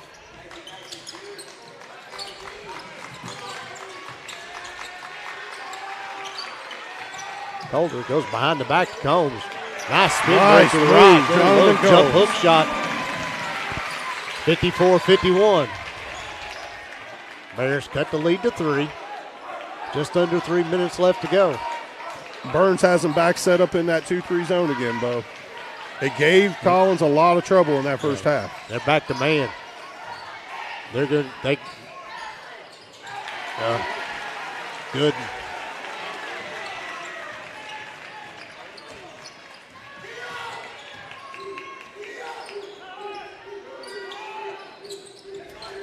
Rourke up top to Combs. Cox turns and shoots. Shot's no good. Rebounded by Thompson.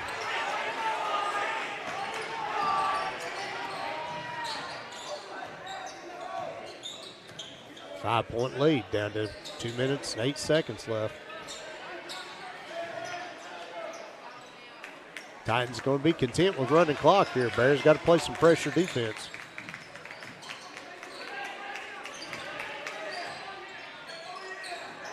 Shot up by Gooden, no good. Rebounded by Combs. That's a shot Collins they didn't need, John. No, and if you're the Bears, you welcome that shot. Oh.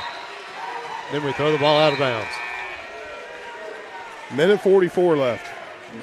Every possession important if you're the Spencer County Bears right now.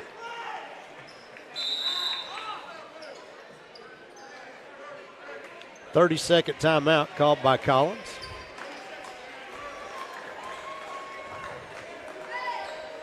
You look at the stats right here, Bo, and it's kind of fallen off a little bit for the Bears. We noticed earlier we had some changes. So, the third quarter wasn't quite exactly what the first half was, but it was close. And that trend just is continuing to grow for the Bears right now. And, defensive rebounds, I'm sorry, great job on those, sitting well, getting to the boards. But, they've got to set up better on the defensive side of the ball. They got to stop giving Collins some of these open looks. And then on the offensive side, really need to look for that open player. When you get that double down on the guy on the inside, find that open player. Get that shooter. Got to have good looks at the basket. Well, we got 2 players in double figures tonight, John, between the 2 teams. That's Kenyon Gooden leading the way for Collins with 32, and Luke Earhart leading the way for Spencer County with 29. So. Make sure you stay tuned after the game. We will have the Brown Realty Player of the Game and also the Kelly Hubbard Coaches interview.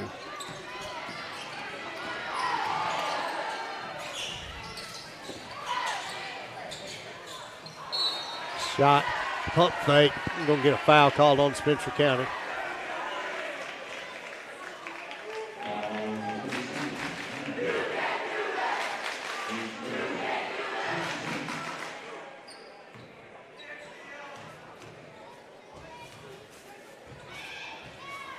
Fouls on number 13, Drew Barron. That's his first. Team's 10th. First shot by Kaya Ledford's no good. Again, both teams in the double bonus the rest of the way. Ledford makes the second, 57-51. Titans lead by 6. Got to be knowledgeable of that clock. Combs, shots no good. Rebounded by Barron. Tried to go back to him. That stays with Spencer County off Aaron Thompson.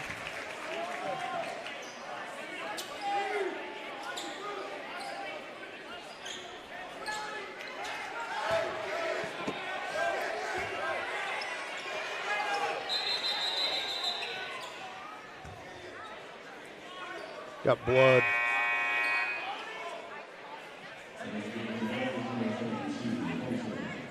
Drew's got a little blood running down his face. Yep, safety precaution, have to get that cleaned up.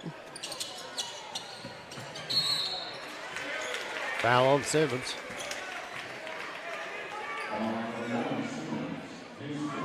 That's his 4th, John.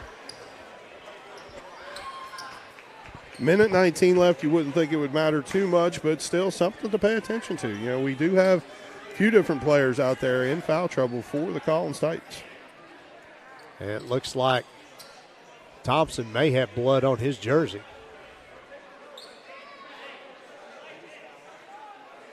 Yeah, that's something else. They do have to get that cleaned up. That's rule.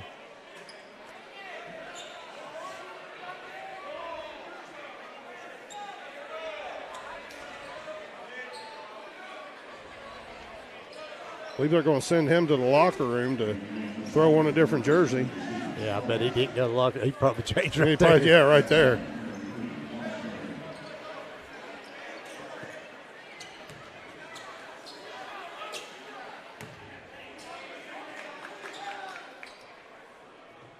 First shot by Earhart is good.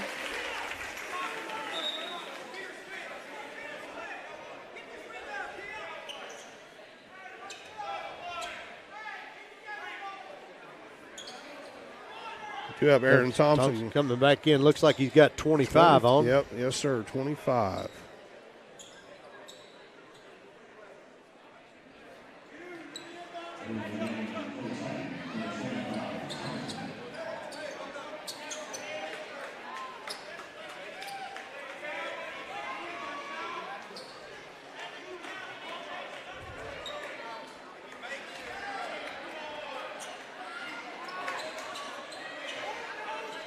Having some substitution issues, trying to get everything sorted out.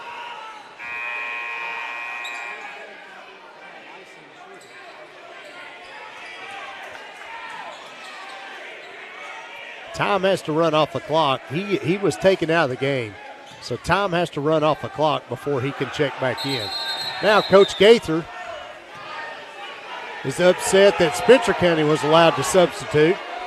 But he never took his guy out. No, his guy never came off the court. He didn't have reason to come off the court. That was a straight substitution for Coach Burns versus Thompson, who had to leave the court because of blood on his jersey.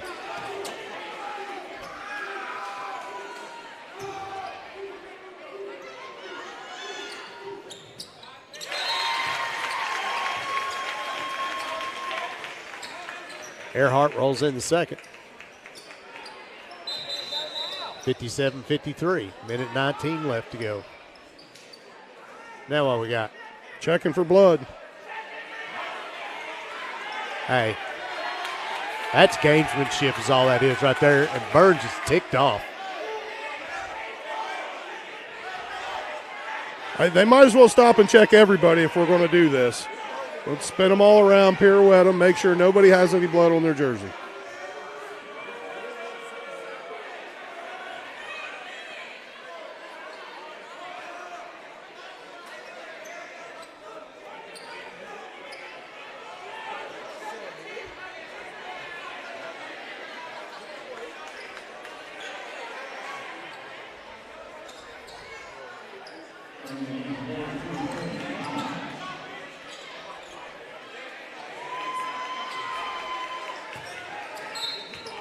There are certain activities that I could compare that to that I won't say over the air, but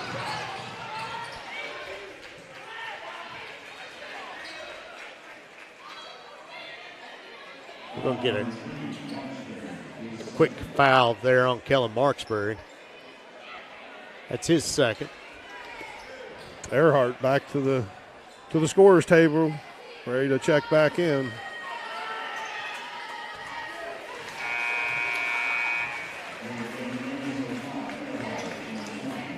Have to get the TSA to look him over before he can get on the court, I think.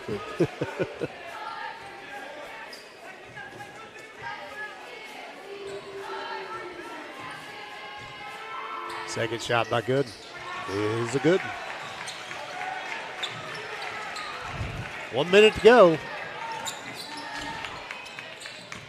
Cox drives into the lane, shot up off the glass, no good, but he is going to draw a foul. And if that's Xavier Jordan, that's his fifth. That is on Xavier Jordan.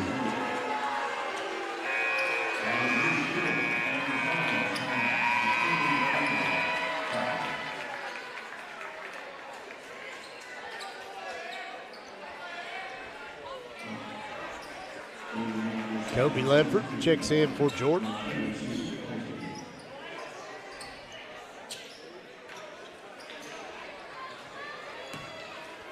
Cox steps in line for Spencer County. First shot is good. Yeah, and if you're Spencer County, if you're Coach Burns, this is exactly what you want to see towards the end of the game. Minute left, we're down, but we are shooting free throws. Camden Cox at the line, scoring without time rolling off the clock.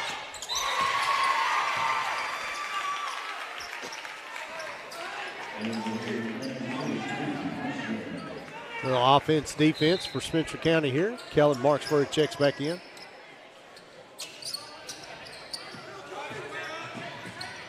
Bears looking to trap. Ledford back to Simmons. They had him trapped. Get the ball to Gooden. And to Simmons. No look past Thompson. Now Collins just trying to play keep away.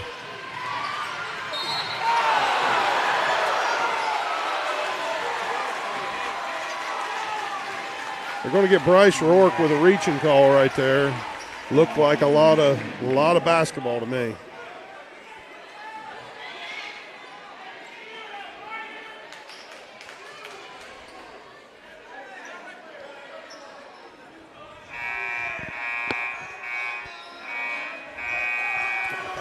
That's 5 on Bryce.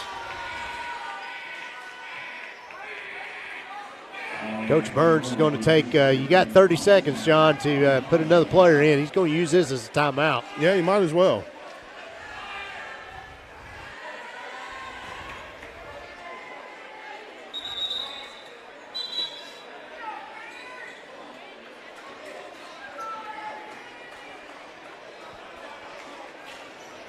All I can say is what a game so far, Bo. I know we still have 45 seconds left. A lot can happen in 45 seconds, but if this is any indication of the competition in the 30th District right now, it's going to be a whale of a tournament come February. And Spencer County already played Woodford County down at Woodford. Yep. That game went into overtime. Woodford County winning by 1. And that's a top 10 team in the state. This Collins team's supposed to be right there with them. You know what? Spencer County's right there with them, too. Yeah, regardless of the outcome, if Collins is able to hold off Spencer County to win this game, they're going to go home knowing they were in a fight tonight. Cox, long three. It's good. Camden Cox needed that too. He's struggled some tonight, but especially behind the arc. Needed to see one go through, and I tell you what, that was almost half court where he was standing right there, Bo. That was a great shot. Great little a jolt, little shot in the arm here for the Spencer County Bears. 3-point game, 32.1 seconds left. And now what it's going to boil down to is that hustle. Yeah. We talked over and over again about how Coach Burns and how he likes work the deflections, work those passing lanes, work to try to get those turnovers. This team, this is what they're bred for. This is what they're made for right here. You get in these situations, be disruptive on that defensive side of the ball, be able to get that ball, cause turnovers, and let's see if we get a chance to a tie, if not win this game. Got to have a little luck on your side, too. I mean, Spencer County's going to have to foul here. Yeah. So. Well, and that's what I think. I think, if you're Collins, you're looking to get a quick inbound to somebody who you want on the line. If I'm Coach Burns, I'm defending, of course, for that inbound, but then I'm also looking to trap right away. I don't know that I want to commit that foul immediately. I want to put pressure on that guy to see if I can get a quick turnover on this end of the court. And then if he's able to get rid of the ball, that's when I'm looking to foul to save clock. A lot of good free throw shooters on this team.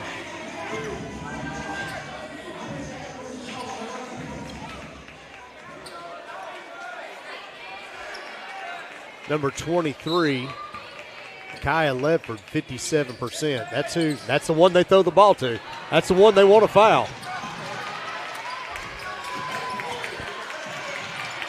Okay, now they need to spend that foul. In. They have to foul. And not the one they wanted to foul. They had the opportunity to foul where they needed to foul to save clock, get a worse shooter at the line. Kenyon Gooden going to the line, not the guy we wanted to see up there. Very close to being a 10-second call, too. Was there not 32 seconds? There was 32 seconds. Gooden at the line. Yeah, he's 82.2 on the year, and that's a miss.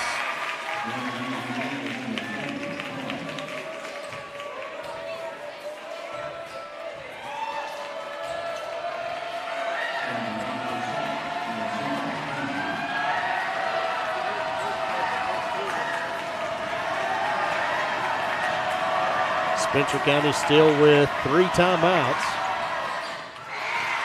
Gooden makes the second. 20 seconds left. Collins leads by 4. Step back 3 by Cox. It's good!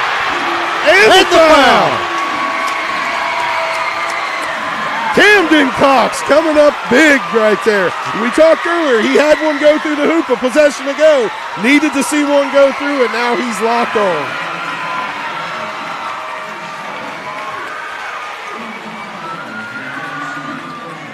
I know so many people out there, Bo, that have seen that meme on Facebook with Joe Rogan where he's falling backwards with what he's seeing.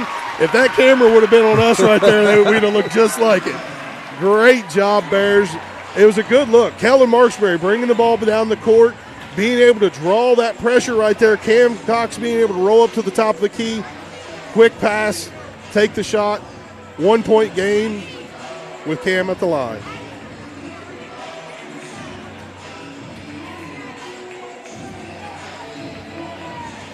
See there in the replay, he knew it when he done it too.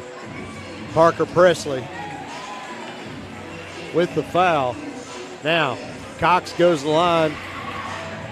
We talked about this earlier. Free throw shooting.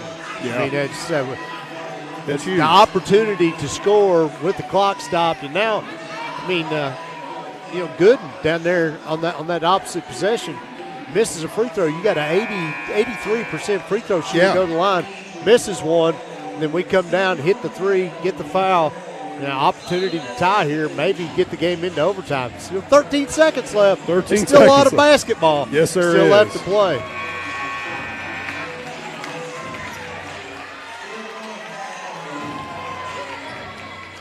Burns with his lineup of Bradley Coulter, Jonathan Combs, Luke Earhart, of course, Camden Cox shooting, and we still have Kellen Marksberry on the floor, which we know is a great defensive substitution coming off the bench for Coach Burns. He's a hustler. He's not afraid of anything. He's going to get his nose in there and going to do something. Shot by Cox is no good.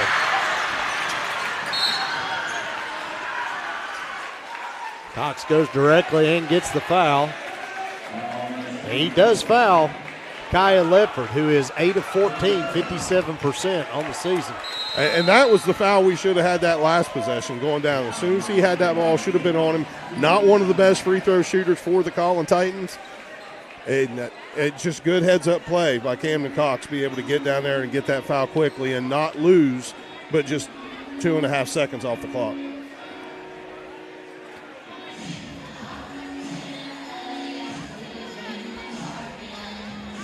Now Kaya Ledford goes to the line. One shot, 2 shot. He got 2 shots at it. It's going to be a one-possession game no matter what. Yeah. After he's done. Marksbury. I'm still thinking football. Coach Burns has got to have his 3-point shooters out on the court. Yeah, he does. And, it's a perfect example of what we just saw in the previous possession with Kellen Marksbury driving the lane and being able to kick. That's the type of look we got to have. We got to get that defense to try to want to collapse on itself, to give those shooters an open opportunity to be able to get that shot off uncontested.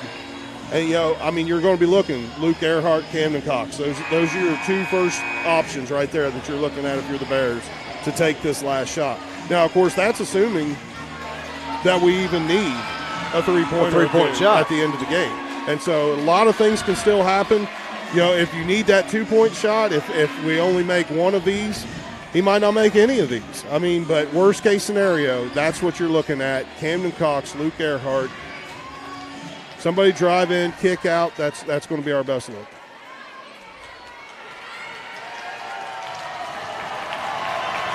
Kyle Ledford at the line, and the first one's good. This is the big one, John. Yeah, this is going to decide the offense right here.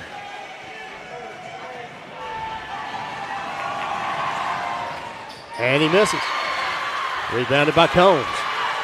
Earhart comes all the way down. Gets all the way into the lane. Shots up. It's no good.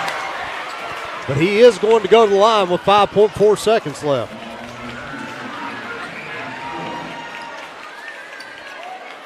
Foul on Kyle Ledford. That's his fourth foul.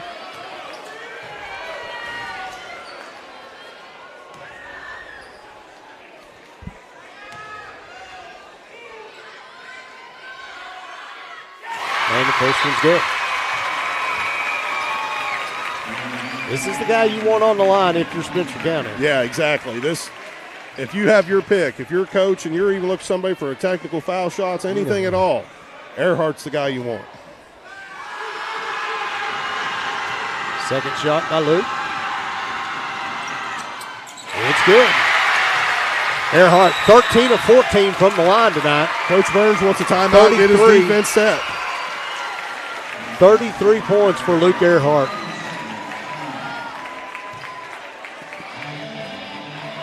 Be a full timeout. Wow.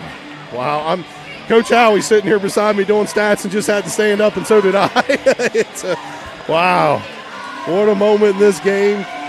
It's been a battle. And we talked early in the game, before the game even started, about these two teams. And when you look at the statistics, when you look at what Collins is able to do as a team compared to what Spencer County is able to do as a team, this is about as evenly matched game as you could get. Yep. And it's showing up on the scoreboard. I don't care about the records. I don't care about the rankings in the region. We knew coming into this, for the competition that Spencer County's already faced versus the competitions Collin has faced, with the statistics the way they are, that this was going to be who wants it more, and it was going to be just a puncher's game.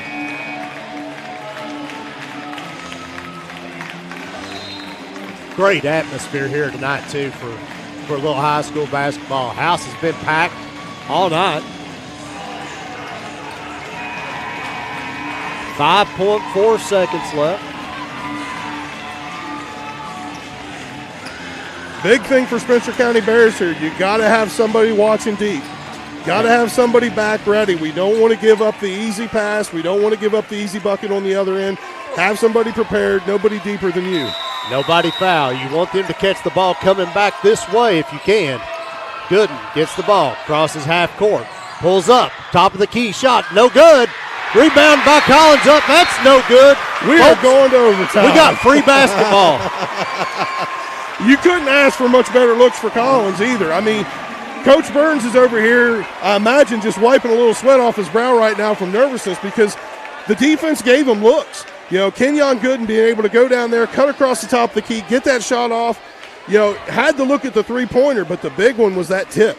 Tipping the ball back up and not being able to make that shot in there with that layup and us be able to get that rebound, that was huge. So great job by the Bears right there. Hold your composure. Didn't foul. You were right, Bo, by saying that. Could not take a chance to foul right there.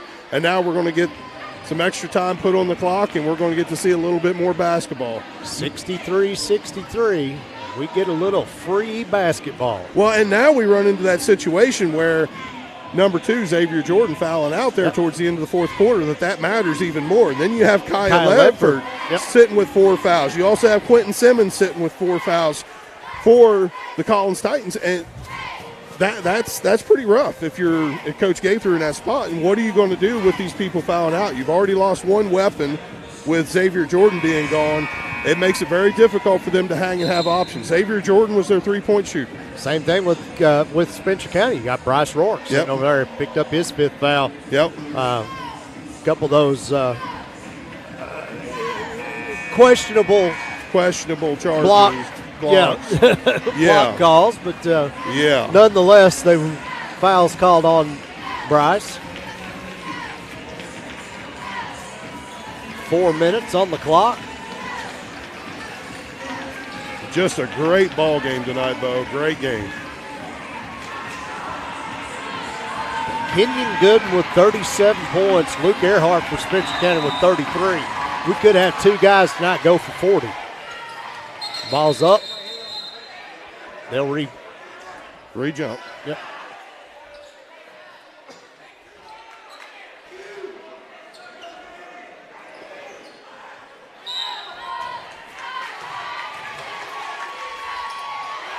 Ball tipped by Gooden back to Simmons. Simmons between the circles. Bears open up into man-to-man. Marksburg switches off. Gooden tries to drive the baseline. Turn around jump shot. Nothing there. Oh, they're going to get Kellen for that.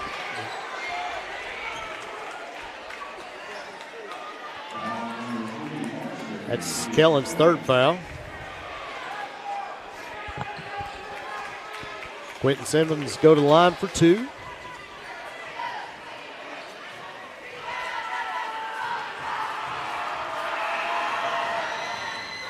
And the first one's no good.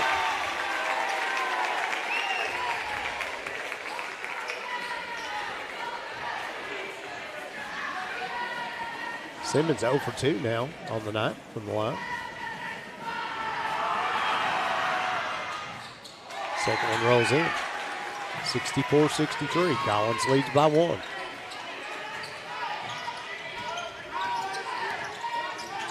It's about the 3rd or 4th overtime game. Spencer County. Nice backdoor cut. Yeah.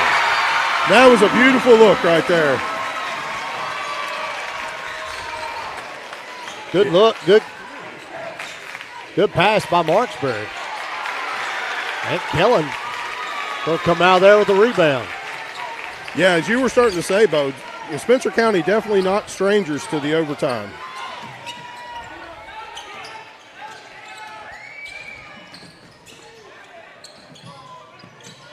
Cox drives into the lane, goes up, one-hand shots, no good. Ball tapped around, rebounded by Calder. Earhart wide open for 3, that's no good. Going to get a Spencer County foul. Call Jonathan Combs for that foul. 3 on Jonathan. It's the 4th overtime game for Spencer County this year.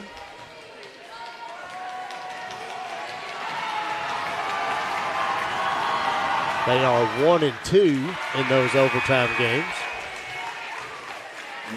Win over Garrett County and Gatlinburg. A loss to Harrison County. Simmons misses the second. 1 for 2 again. Tied at 65. Earhart. The ball to Marksbury. Back to Earhart. Left-hand dribble. Gets it to Cox. Cox had a little daylight. Didn't shoot it. Back to Luke. Combs posts up. Earhart will do a fadeaway jump shot's good. 67-65. Bears lead by 2.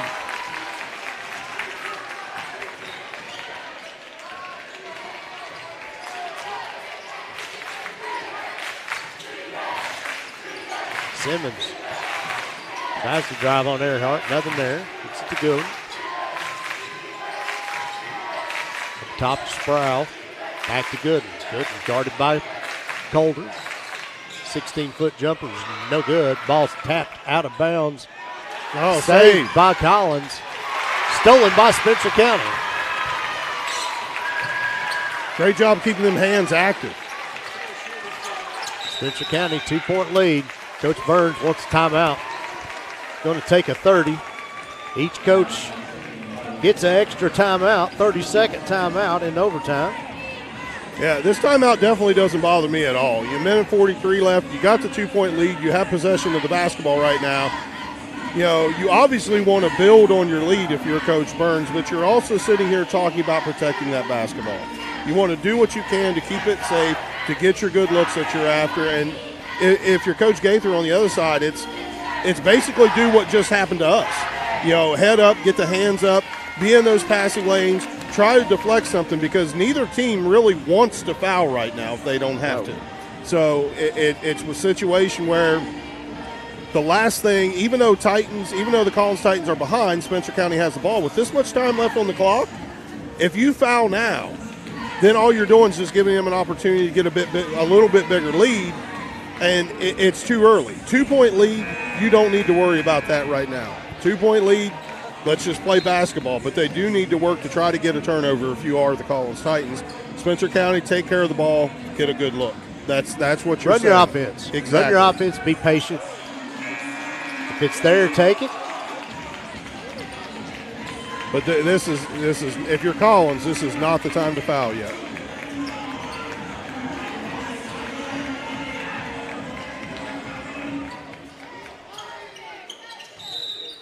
While we're here, John, we need to wish a happy birthday to our producer, Charlie Titcher. Yeah. Charlie, 24 years old today. Stolen by Collins. Oh, throw the ball. He's out of bounds. That's going back to Spencer County.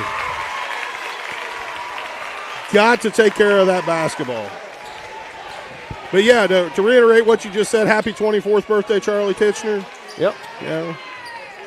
20-something. 20-something. So, Earhart over to Cox. Collins went to a zone and pushed that zone way out on the floor. Cox had to open three, drives into the lane, finds Earhart. Corner three's up. It's no good. Rebounded by Ledford. Simmons crosses the timeline. Down to a minute. Left to go. Spencer County still leads by 2. Don't foul. Good. Keep your head Started up. by Marksbury. Shots up. No good. They're going to call a foul on Jonathan Combs, I believe. Yep. That's going to be his fourth. Yeah. The one thing we were talking about you don't want to do if you're Spencer County, you do not want to foul. Good. 12 of 16 from the line tonight.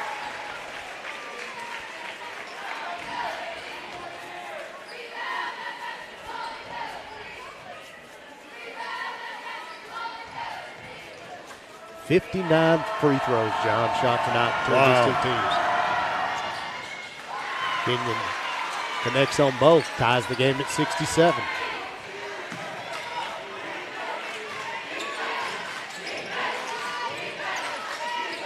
A little different defense. It looks like a 2-3 zone, kind of like a matchup, but Earhart gets in the lane and loses it out of bounds. We'll take that one, John. Yes, we will. That was right here in front of us. Yeah. And it's going to be another one of them with we'll just questionable. Whistle and not worry about it. Yeah. Earhart. It's up top to Cox. Cox guarded by Sproul. Gets down to the block. Get a block. Going to get Sproul.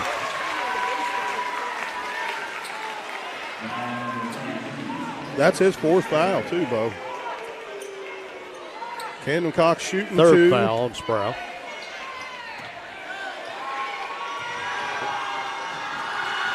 Cox at the line for the Bears. That's first. 68-67. Bears lead by 1. 26.5 seconds left.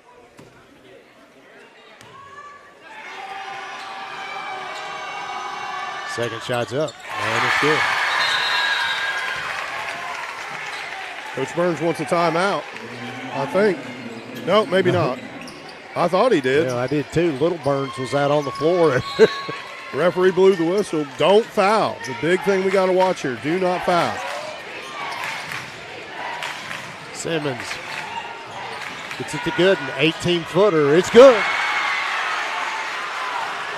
Now get it to half court. John, call timeout. Burns wants to play it. Shots up and good by Earhart. Get back. 7 seconds get back. left.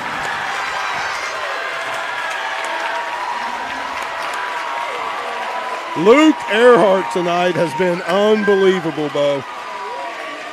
Wow. I mean, when he drove that ball in right there, contested, had to muscle through, had the contact on him, still able to get a good shot off to give us the lead, 71-69. Timeout, 6.7 seconds left. 37 points for Luke Earhart. Wow. 41 for Kenyon Gooden. Goodness. We've seen two ball players play here tonight, John. We have. And I tell you what, a game like this, the way this has been back and forth, that's hard on an old fat guy like me sitting here watching this. You get a little excited, seeing this action out here. Man, goodness, I'm going to have to call and make an appointment with my cardiologist for next week after watching this game. It's a full timeout taken by Coach Gaither. They did put time back on the clock. We do have 8.1 left, where Coach Burns was granted that timeout before the ball would have been inbounded. So the right thing, 8.1 seconds.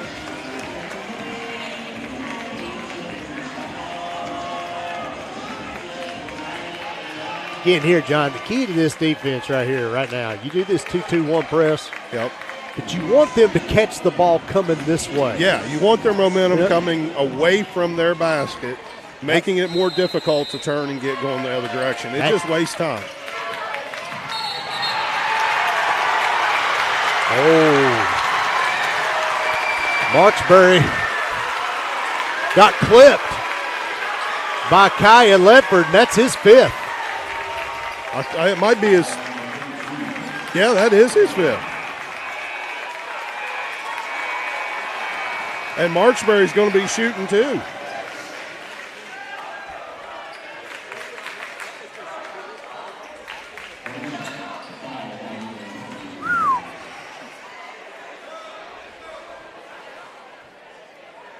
They've got an official over the side pointing at the sideline for an inbound. That should not be an inbound. Player control foul. Okay. Kellen Marksbury limping a little bit. Went down hard, but don't think that'll stop him. We know that young man too well. Calder to trigger in. 6.3 seconds left.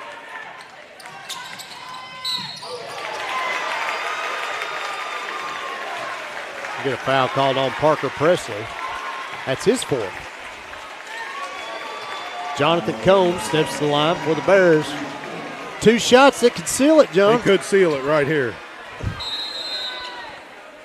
Coach Gaither wants to talk about it. Full timeout. That is his last full timeout. He has 1 30-second timeout remaining. Coach Burns has 1 full and 1 30. Wow. What a ball game. What a ball game this has been. And like I was saying earlier, if this is any indication of what the 30th District Tournament's going to be, Bo, goodness, this is just an incredible ball game. Right. And like you talked about, Kenyon Gooden. And, you got Luke Earhart playing for the Bears. Both of them phenomenal basketball games. Like we talked earlier, Kenyon Gooden, 20-point a game average, 19.1 actually. I rounded up, just sound a little bit better, but 20-point game. Yep. You take that. The problem is he's having a 40-point game. He's got a 40. And so, that makes it difficult there. And you have had the opportunity to be able to shut down some of these other players. Foul issues and things like that have really kind of kind of hexed Collins a little bit towards the end of this game. Of course, we knew with Xavier Jordan fouling out before the end of regulation how difficult that would be. Now they lose another starter in Kaya Ledford. Spencer County 21 of 29 from the line tonight. Luke Earhart 13 of 14 himself. Now Jonathan Combs steps to the line. He's 2 of 2, now 3 of 3 on the night. Now this is the big one here. This makes it a 2-possession game as long as you don't foul. As long as you don't foul. And I use my timeout here if I'm Coach Burns. If he makes it. And he does. He probably already talked about it during that last timeout. But just stay away. Just stay away. 3-point shot up by Collins. Banked it in. Don't even take it out of bounds for Spencer County. That's the ball game. Your final score, Spencer County 73, Collins 72. Wow. What clutch free throw shooting. Jonathan Combs there down the stretch, being able to make those. Same with Luke Earhart there in the overtime period. The times he got put on the line. Great hustle effort by Kellen Marksberry throughout the end of that game. Bryce Rourke having fouled out. Really, Coach Burns had to lean on Kellen a lot at the end of that game. So it's awesome job by the Bears.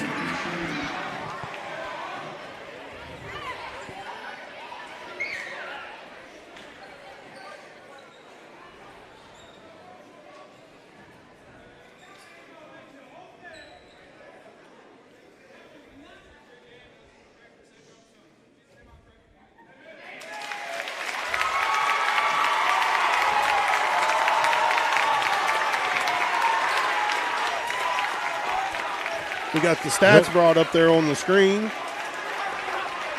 See for Spencer County, 21 of 44 from the field, 8 of 23 from three-point range. Wow. But before we talk about that, man, what two superstars we've seen here tonight in Kenyon Gooden and Luke Earhart. Yeah, I agree. And, we're already looking at this. We do have the Brown Realty Player of the Game interview coming up, and we will have our Kelly Hubbard coaches interview. And so we'll give them a second. They're going to, of course, be heading in the locker room, kind of get things settled a little bit, and we'll be back out to join us here shortly. But, like you said, Bo, unbelievable effort. Two basketball players on that court, Kenyon Gooden, Luke Earhart, and both of them wanted it just as bad as the other one. And the effort that was put into that game was just unbelievable. It was a great job by both of them. Our hats off to Kenyon Gooden. We were lucky enough to get to watch him play football last year. We'll get to see him again this fall. Incredible athlete. And to see him out here on the basketball court, just the way he plays, how hard he plays, it's just phenomenal athlete. But back to reality, Spencer County. Great win, making them 2-1 in the district, along with Collins being 2-1 in the district, and now we have the tiebreaker. So that should put us in second place in the district after tonight, Bo. Yeah, absolutely, and but we would have the tiebreaker because of beating Collins. And, so we've already played Shelby County. We lost to Woodford County, so that leaves the game with Anderson to seal up the 2 seed. So just that game's coming up. Unreal. Tomorrow night, these Spencer County Bears will also be playing Grant County. And the next game we will do here on GHP-SPORTS is the Anderson County game for the boys. That game is on Friday, the 28th. So next Friday night, John. This is the next game we'll do for the boys. Yes, for the boys. The girls play Tuesday night. Yep. Here against LaRue County. We'll have that game for you also. Old LaRue County, old Hodgenville. Yeah. That's a drive for them to come up here. That'll be a fun game to see. But looking back at our stats that we have up on your screen, I mean, I'll be honest with you folks, I wish there was some standout thing on this board to point at, that this is this is what we got. This is what won this game for us. But when you look, they were so evenly matched. You know, we did out-rebound them a little bit, which, of course, helps, gives us those extra possessions. But turnovers, we had 11, they had 10. Steals, 5 and 5. Assists, 13 and 7. But, you know, that's not going to – it affects it a little bit, but still not a huge variance in that right there. And then even the shooting performance. Both real close to the same percentage when it comes to the shooting performance. The rebounds is really that's really the only big difference that I see, and it gives us an opportunity to have, you know, a few extra possessions in this game, which by the end we needed. So it's just a great job by the Bears. Great job by Coach Burns. Great clock management by Coach Burns there at the end, using his timeouts when he did to get things set the way he had it. And I'll say again, incredible effort by Kellen Marksberry. We don't talk about him enough up here. And, you know, for him to come in after Bryce Rourke fouled out and to be the guy on the floor for Coach Burns, you know, we know about his defensive effort. We know about the hustle that he's going to have. But he had a couple of really good assists there towards the end of that game to give people open look. You know, that shot Camden Cox made, the three-pointer that he made, you know, Kellen driving down the lane, being able to kick it back to him is just a great job and just a great, you know, knowledge of what was going on. So, but, yeah, Kellen Marksberry doing what Kellen does. And just like in football, it's kind of one of those things that unless you are really watching for him, you don't notice him. Yeah. He's quiet about it, plays his game, does his thing. And so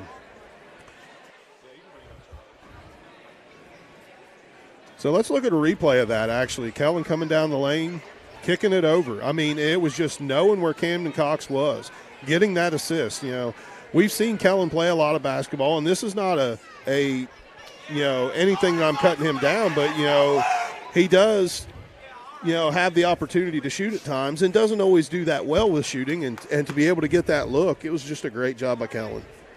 So we do have our Brown Realty Player of the Game up here with us once again. We're getting to know you pretty well up here. Luke, I ain't going to lie to you. We like to spread this award around tonight, but now you just took this game by the horns tonight and said, no, that's mine. Yeah. 37 points tonight, 13 of 14 from the free throw line. Just an all-around awesome ball game tonight. Yes, sir. I mean, I knew that we're going to have to come out big today, especially against them. Yeah. They've been on the schedule forever for me. Put a little star next to their name because I knew coming in here that this team had certain rivals and that Collins was one of the bigger ones. Yeah. So I knew I had to come out big for it. See, and we talked about it. You know, everything shows statistically, you know, when you look at the rankings, that Collins was the better team. You know, that Collins had this many wins versus what you all had and this many losses versus what you all had.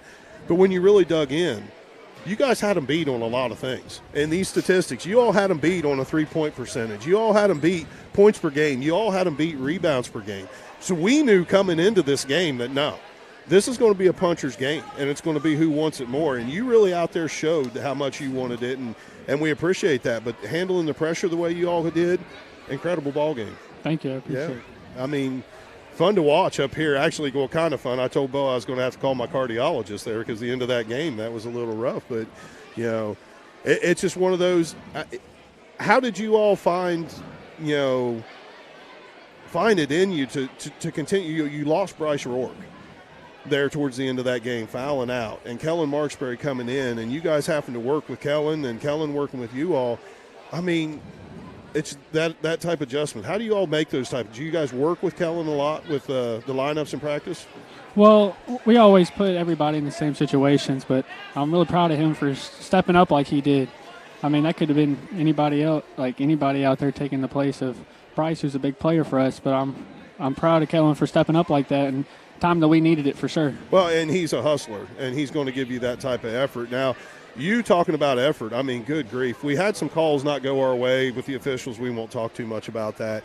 But this last shot you made down here on the baseline, you know, we could see it in your face. We could see the contact that was going on and how you had to muscle through to make that shot. I mean, just the intensity that you had out there on the court tonight. We've seen that from you before, but it was almost like a level more, and it was awesome. It was awesome. 64 free throws between the two teams tonight. That's a lot. And yeah. I mean, is it hard to get a rhythm going in a game where it's stop and go like that all the time? I mean, it just kind of depends on the night you're having. Because some nights you feel good and really nothing's going to stop you on that point. And the other days maybe you might be cold or something.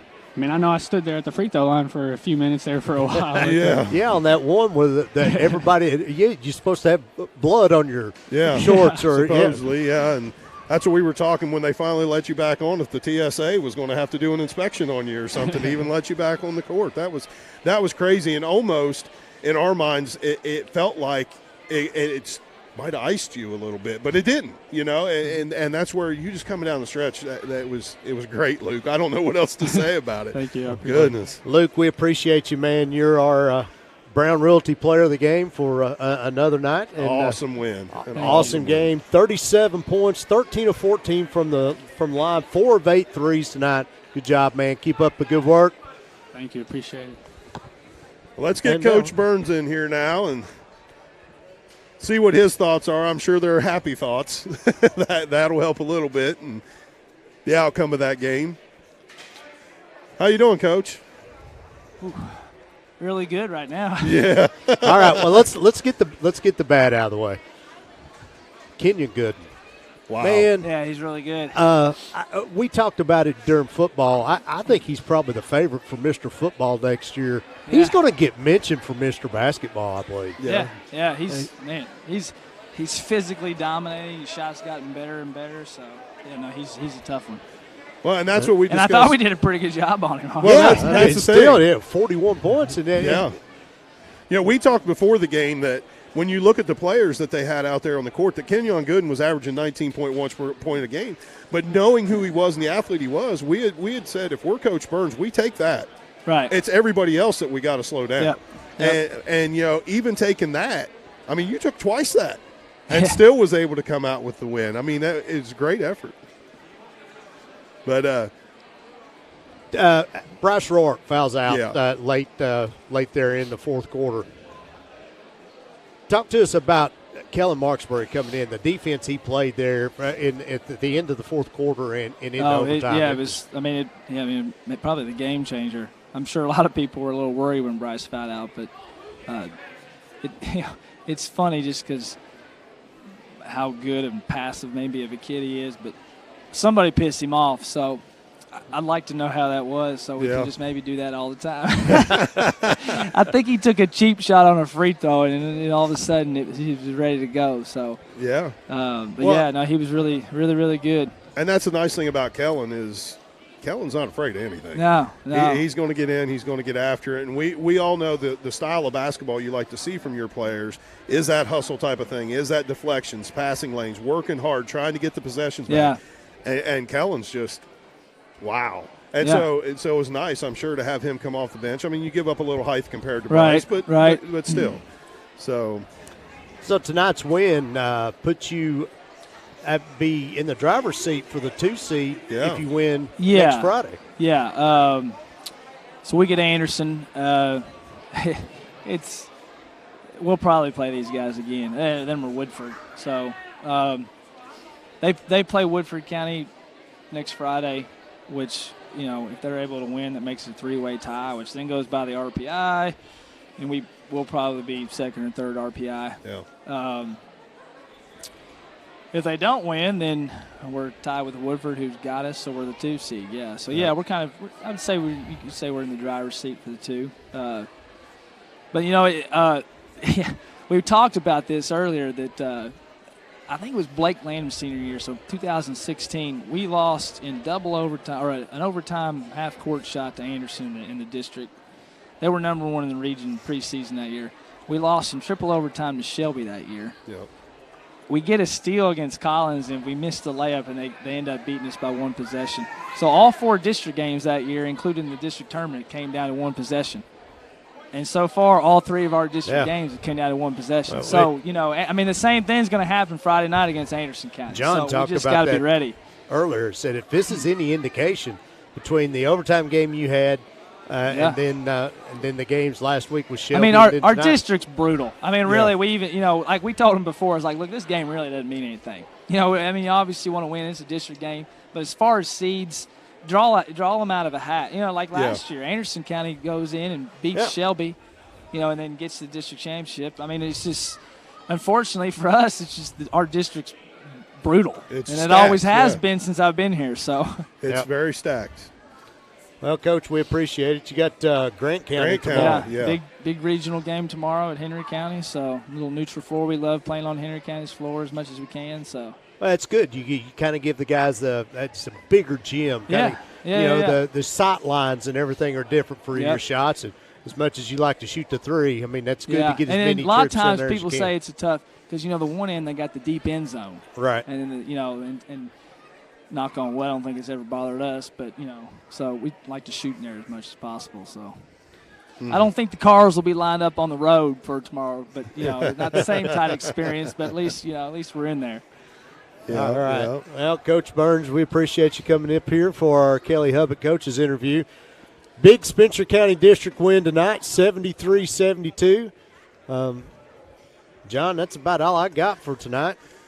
Yeah, I mean, I don't know what else to say. It was such an incredible basketball game, and way for the Spencer County. Good job, Spencer County Bears, being able to fight back, be able to get that victory. And, hats off to Collins. After the lead Spencer County had at the first quarter at halftime, and Collins be able to fight back the way they did, forcing overtime, I mean, it was just huge. And this is what we talked about before.